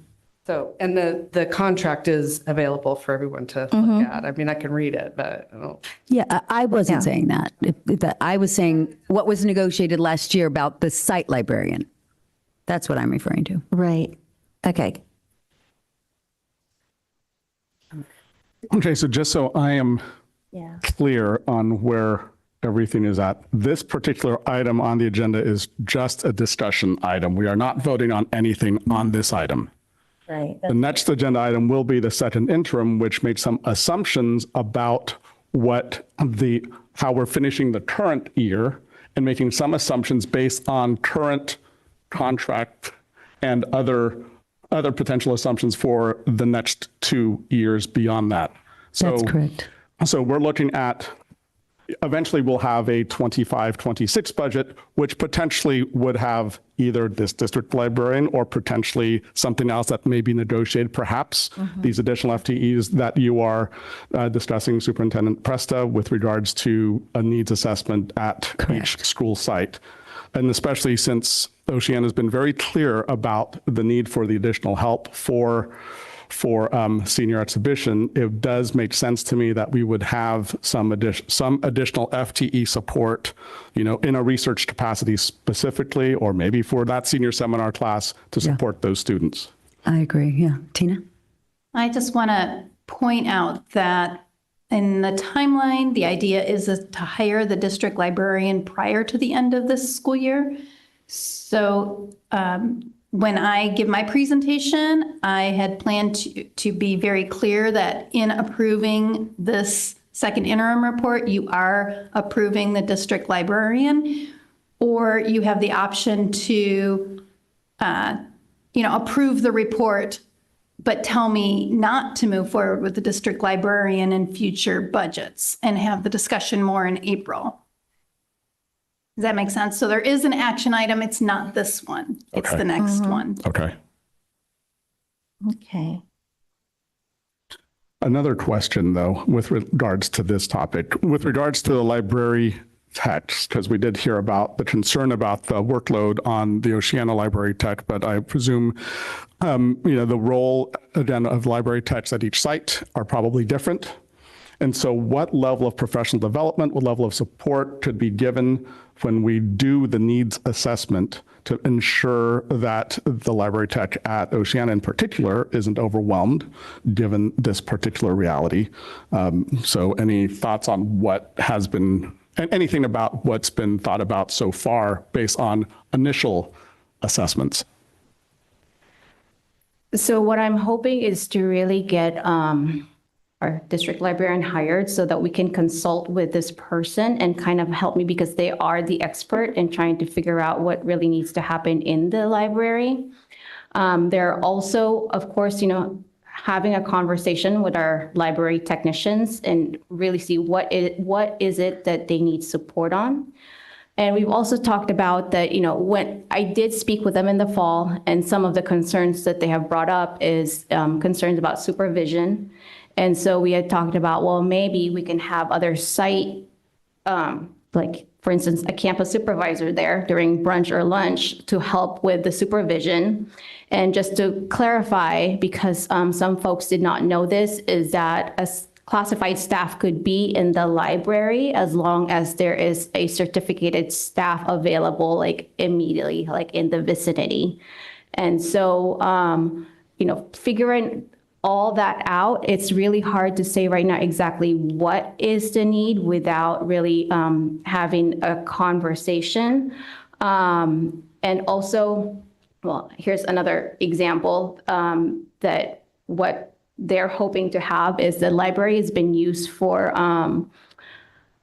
spaces for students during brunch and lunch. So again, just making sure that this is open, and our media techs sometimes are a little apprehensive when there is brunch and lunch and there is a lot of students there, and again, providing support at that time. And so again, we don't know exactly just yet, but those are like some of the initial conversations that I heard from staff.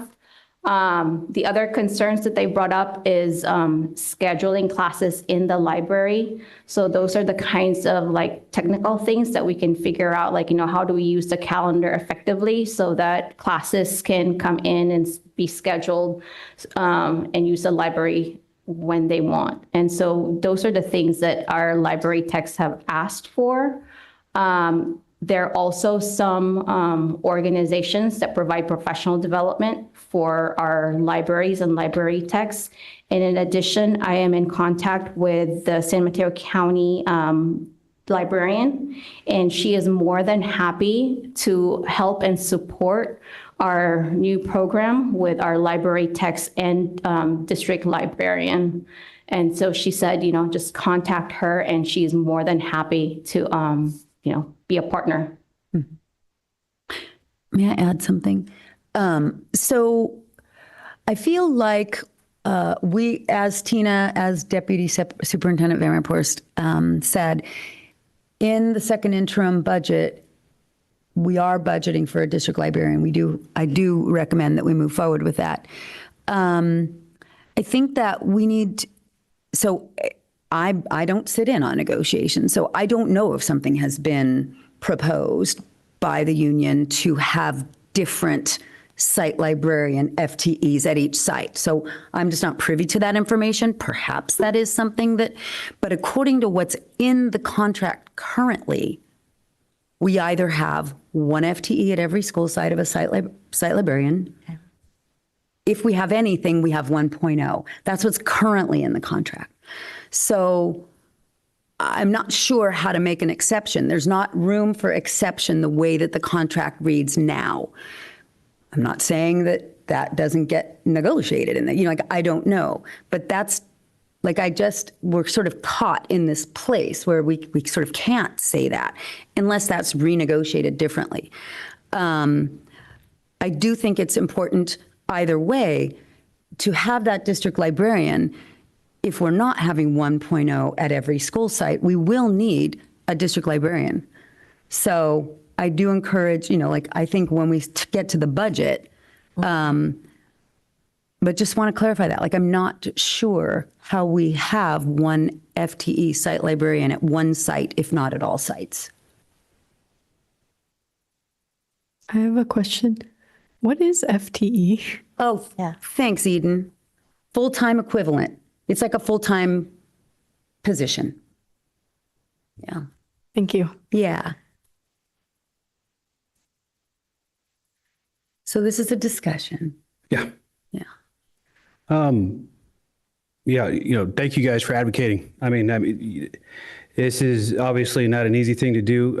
I think that we do take equity into consideration when we do make decisions. I know you guys aren't sitting around listening to us talk when we do have these discussions, but we do put a lot of thought into it. We do put a lot of heart into this and a lot of trying to figure things out. And the idea of this discussion item tonight is for exactly that, to show you guys that we are thinking about this. This is a process. We're trying to include you guys on this and figure out a solution that works best for everybody.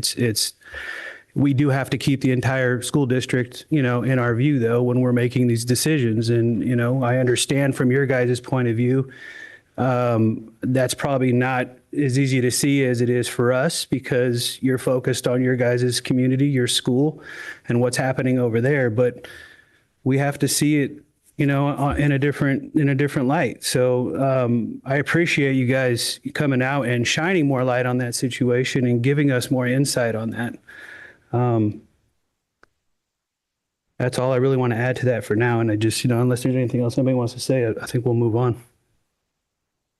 Yeah, I don't think I have any questions. I think just adding, I said it, but I think just adding that we definitely heard that there is a need for some more support at Oceana for the exhibitions. I think that came through very, very clear. And so that looking in, that assessment that sort of listed there is we now need to figure out how much is that? Is that 0.2, 0.4, 0.6? Is it, what would provide the support at Oceana for Senior X and Junior X and everything? And how might we do that within the confines of the contract? So it's not that it fell on deaf ears. It didn't. We're just trying to figure out how to support Oceana's, how to support Oceana. And I just want to just go back to the library tech discussion. I think it's probably prudent for us to probably speak to them sooner rather than later, just, with regards to this. Yeah. Because I think clearly, we definitely heard the concern on that topic. Yeah. Okay. We'll move on to agenda item 17A1, second interim report. Deputy Superintendent of Business Services, Ms. Tina Van Ramphorst. Good evening, President, members of the board. Thank you. I'll just tell you next slide. Before you tonight for your consideration is the district's second interim financial report. As always, there's time for questions at the end of the presentation, but please feel free to interrupt me if you have any questions along the way. In compliance with Ed Code, the second interim report covers the actual expenditures for this school year from July 1st through the end of January and makes projections for the rest of the school year. There are 3 ways we can certify our financial situation: positive, qualified, or negative. Because the documents show that JUHSD will be able to meet our financial obligations for this year and the subsequent 2 years, I am recommending that we file a positive certification. Since the review of the first interim report in December, we have been able to hone our budget projections, especially in the areas of staffing costs and operational expenses. For revenue, I consulted with the San Mateo County Assessor's Office. Their projections for the current year have remained stable, estimating an increase in tax revenue for the current year to be about 5.7%. However, their projections for 25-26 have improved to nearly 4%. So I am using 4% tax increase for both subsequent year revenue estimates. And in the previous exam, in the first interim report, those were at 3%. As shown in the second interim report, the projected revenue for 24-25 is $85.1 million. This has increased by about $500,000 since the first interim report, and this is mostly due to 2 components. One is a new substance use prevention grant that we recently received. Thank you to Ms. Mary Beer. And second is improved rental income from increased use of our facilities. I think that is because getting further from the pandemic, and also thanks to our rental coordinator, Jamie Riati. She has, I think that position has really helped our ability to allow the public to use our facilities.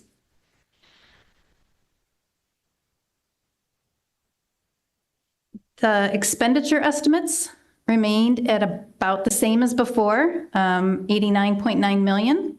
But there were some shifts. The amount we anticipated spending for utilities and staffing contracts are higher than they were at first interim, and our out-of-district placement costs for special education have declined. So the special education team has been doing a good job keeping our kids with us. As I've mentioned before, we are operating at a deficit. The deficit is structural, which means that it's not just caused by the use of one-time funds, but it is projected to continue. We closed 23-24 with a $1.9 million deficit, and this year it is projected to be closer to 4.7 million. This will continue to need close monitoring. If we see that our reserve levels continue to drop in the next few years, we might need to consider additional cuts. As shown in the report, no, this is the same thing I just said, sorry. All right. JUHSD remains in community funded status, which means that our local property tax revenue exceeds the amount we would receive under the local control funding formula. The blue bar shows our tax revenue and the orange shows what our funding would be under LCFF. So this also means that if tax revenue were to drop unexpectedly, we could rely on the LCFF funding level. So the difference between the 2 projections is the amount of money potentially at risk if tax rates were to suddenly drop. Although there are no indications that that might happen right now. We haven't seen any indications of that. Reserve funds are the district's savings account. They are the funds we could count on in an emergency or for unexpected expenses. The second interim report shows that the district is projecting an ending fund balance of about 19.8 million. Of this, about 3 million are restricted funds that must be spent in specific ways. So those are not typically counted as part of the reserve. So that leaves us with about 16.8 million projected in general fund reserves for the end of the school year. I have shown this as broken down according to the district's reserve policy. So 3% dictated by the state for economic uncertainty and 5% additional reserves based on the board policy, which leaves 10.72% reserves of unallocated funds. Additionally, outside of the general fund, we currently hold another 1.2 million in Fund 17, which is our special reserves fund. So together, we estimate ending the school year with about 20% reserves. So here on this chart on the lower right, you can see for the 24-25, our total reserves at about 20% with the $4.7 million deficit. If we use the assumptions on this page that I'll go over in a minute, you'll see that the reserves go down each of the subsequent years to 18.4% in 25-26 and 16.76% in 26-27, with continued budget deficit, which means we're spending more money than we're bringing in. That's what the deficit means. The assumptions used in making this multi-year projection are first, as Deputy Superintendent Baca just talked about, the budget reduces library staff by 3.0 FTE. Additionally, it funds an increase to teaching positions in 26-27 to cover a 7-period schedule for students at Terra Nova and Oceana High School so that those students have access to additional classes like the students at Jefferson and Westmore. Next, there's a new law, SB 88, that dramatically increases the training and oversight of our bus and van drivers. Under this new law, which takes effect July 1st, drivers will be required to complete additional annual trainings and testing, and our vehicles will need to regularly undergo more rigorous inspections. For this reason, we are recommending the board approve a new position for Director of Transportation. Director Lujan will bring this job description later in the meeting.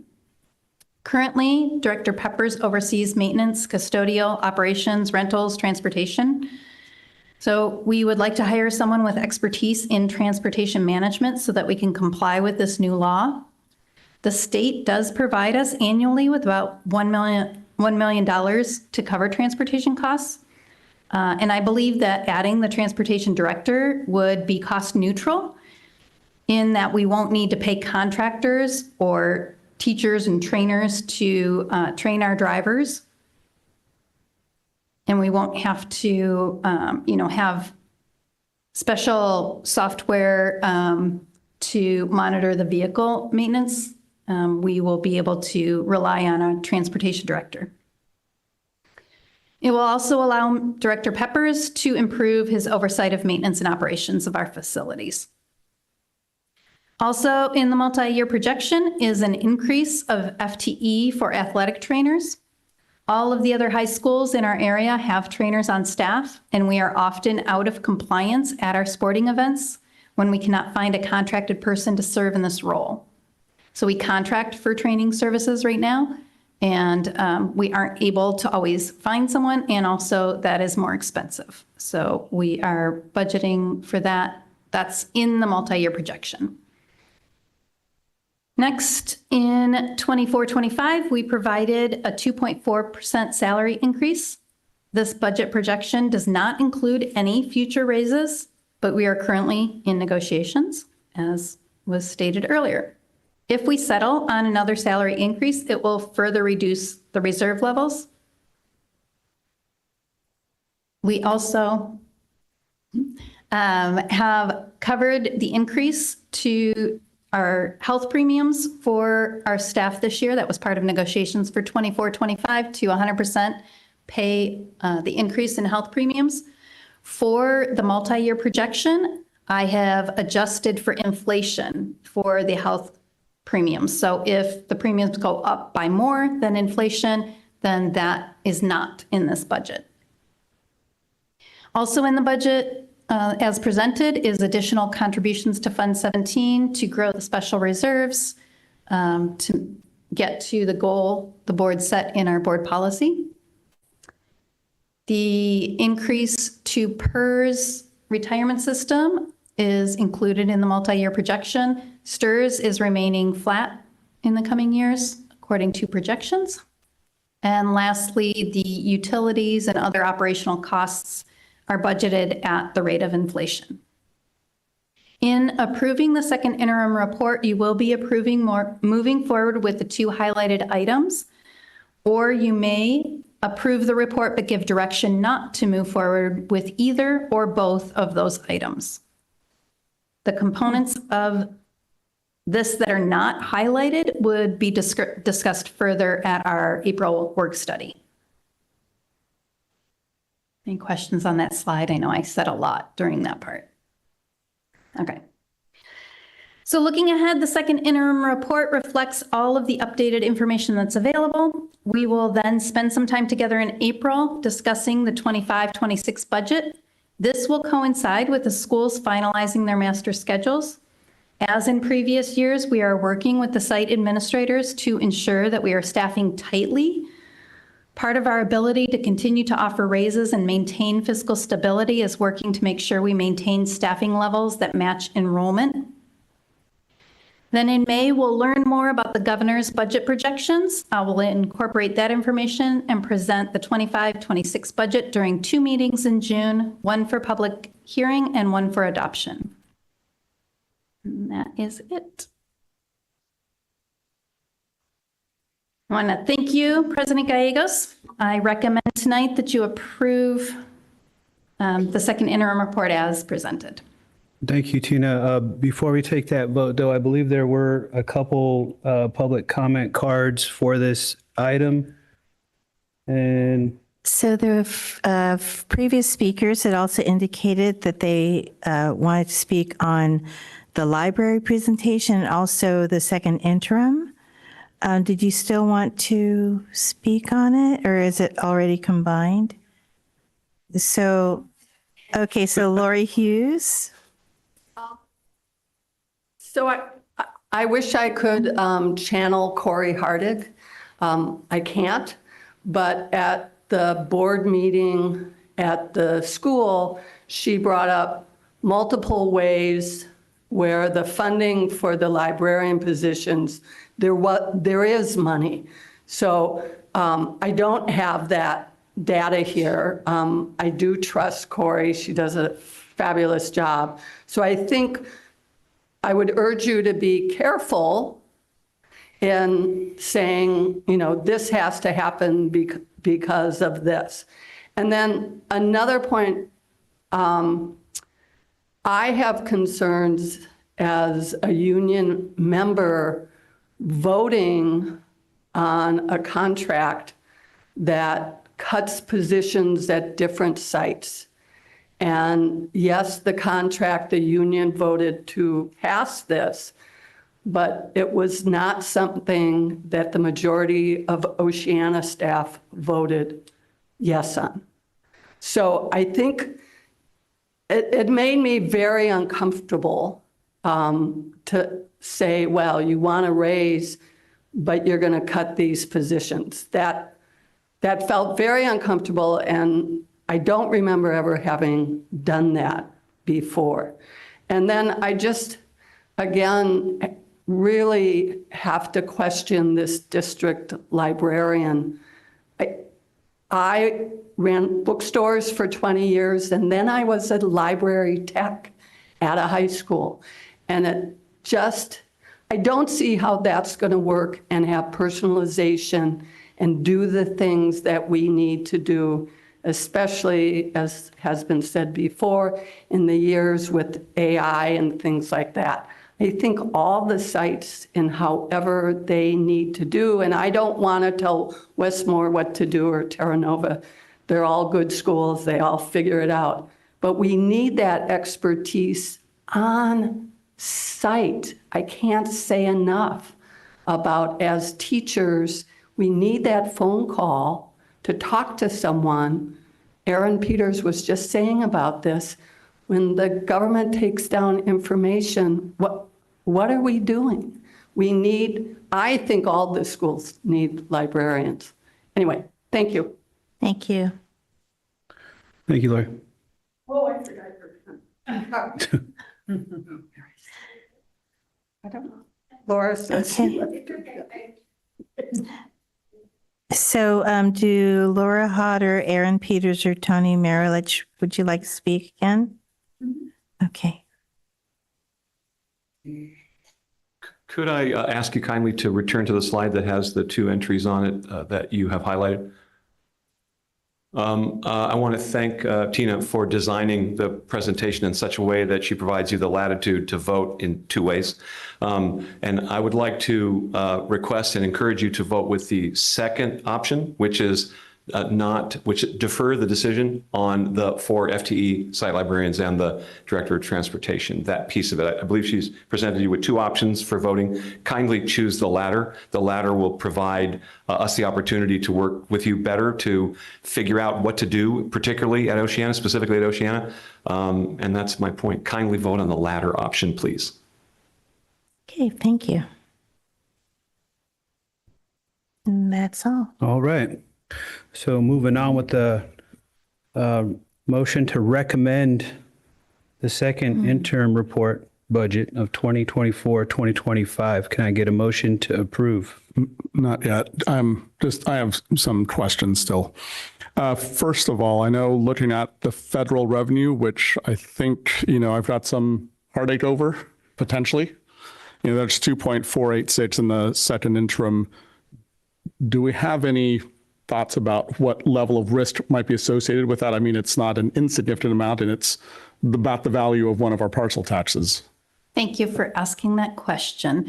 So our federal revenue in the general fund is about 2.5 million, and it is also an additional 1 million in Fund 13, which is our food services program. So in a $90 million budget, it is about 3.5 million that we get from the federal government. We have been advised by the County Office of Ed, by the state superintendent, and by the governor to assume that the money will continue. They believe that the president doesn't have grounds or authority to take that money, and that even if the Department of Education closes, that the money will still come, just maybe not the oversight. I don't know. But yeah, we've been advised, everybody in California is advising that we continue to expect that money to arrive. And we do have $16.8 million in reserves. So if we had to go without that money, we could go without it for a few years and make adjustments as we learn more about what the situation might be.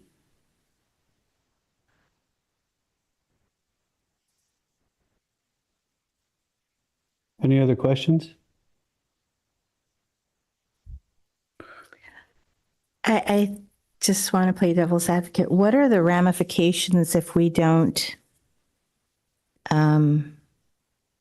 Because Ms. Renner-Horst, you had said that we could possibly discuss the site librarians and the district librarian for April. I mean, how would, if we don't take action on this as is now and hire, because we're also getting a recommendation that we should hire the district librarian now. And I always trust, our executive committee and Ms. Presta. But now you've kind of given us another option, and we're trying to figure out how we feel about this, our board, and what the ramifications may be. So one potential ramification is if any of our current site librarians want to apply, and they would have to wait, and so the master schedule will be delayed, and we may end up hiring, if one of them applies, it might be too late, and just hiring season and master scheduling. Can you clarify for them, too late for what? It was kind of hard to hire in the summer. So we would like to secure our staffing as early as possible so that we know how to plan for our master schedule. Oftentimes when we do a late hire, there's not very many applicants. May I clarify? So our local, sorry, I can't look at you guys very easily. Our site librarians could apply for the district library position at any time. They don't have, you would just maybe, if we still had a site librarian at a site, somebody else would come into that position late. Correct? Yes. Is that what you're referring to? Yeah.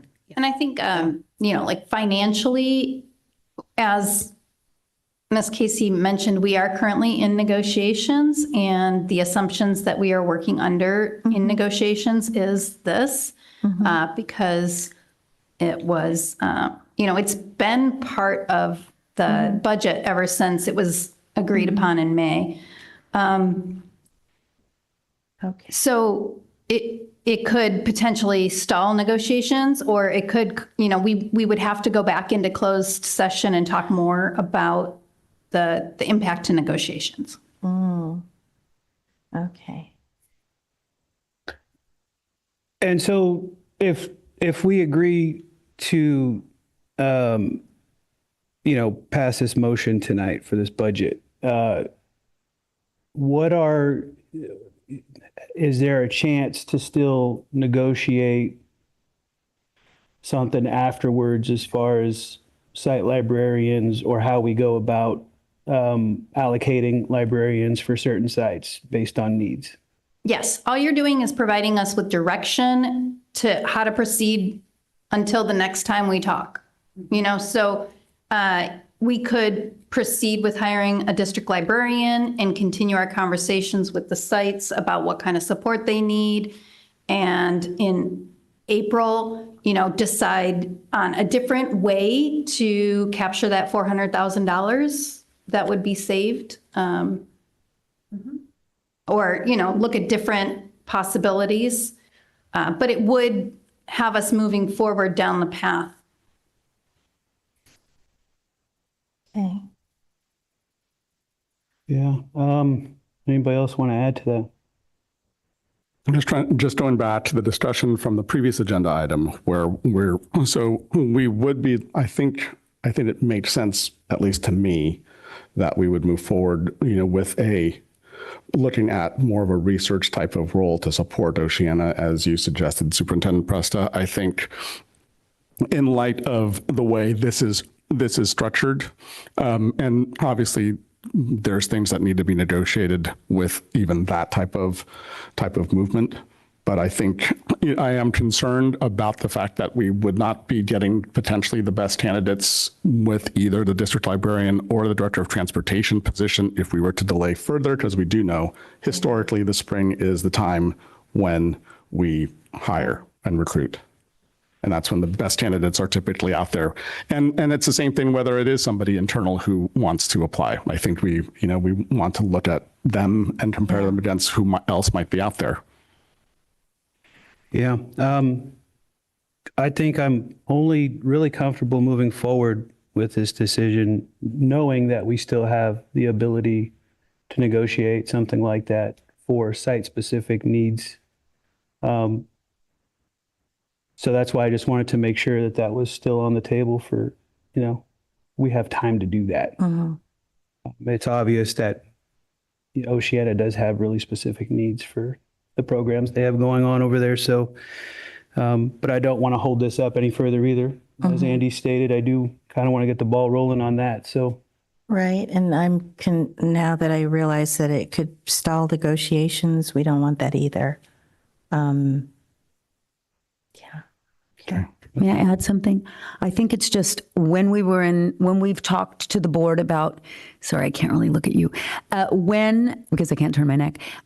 When we talked to the board in closed session about, the amount of money that we project being able to offer in negotiations, that's what it would, it's not that we can't have a closed session again and have new assumptions, but it would sort of stall the team on kind of what we can afford in a raise right now. Does that make sense?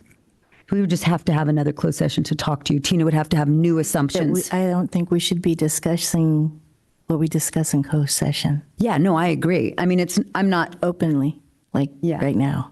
Oh, sorry. Well, I'm just saying closed session, when we have negotiations, we're giving the board direction. The board is giving us direction, and we would need to provide you with new information Right. so that you could provide us with direction. Right. Yeah, I mean, I think based on tonight's meeting and this report and all the comments that are involved, I think that might be necessary. But I still believe it's in our best interest to move forward with the motion to approve the second interim report. So I'd like to entertain a motion for the approval of the second interim report, 2024-2025. As presented. So I move that we approve the positive certification of the 24-25 second interim as presented. As presented. As presented. I second. All those in favor? Aye. Aye. Aye. Okay. Moving on to items 17A2, resolution number 2024-2025/18, authorizing the sale of general obligation bonds for the 2020 election, Measure Z.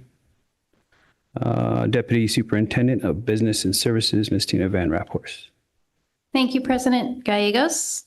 It is recommended tonight that you approve Resolution 2024-2025/18, authorizing the sale of general obligation bonds from Measure Z in the amount of $60,250,000 and the associated documents. The money will be used to continue the construction of the new pool and gym and improved theater at Jefferson High School. Our financial advisor, Mr. Dale Scott, is here tonight in case you have questions that he might be able to answer.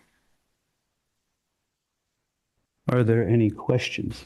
You mentioned other district construction projects. So besides Jeff, what other projects are still on hand? Is this also related to the field at Terra Nova, or are there other projects? We do currently already have enough funds on hand to finish the Terra Nova project. So this is just for Jefferson pool, gym, and their improved theater. Okay. All right.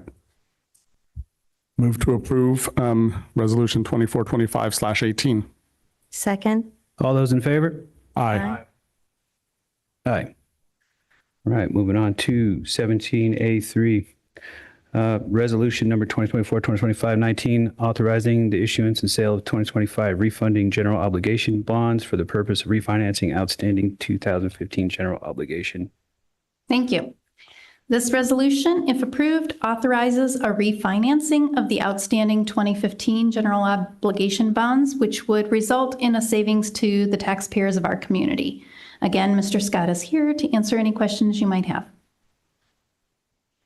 Yeah, actually, I do have one question. Do we have an idea what the level of savings potentially could be with this refunding?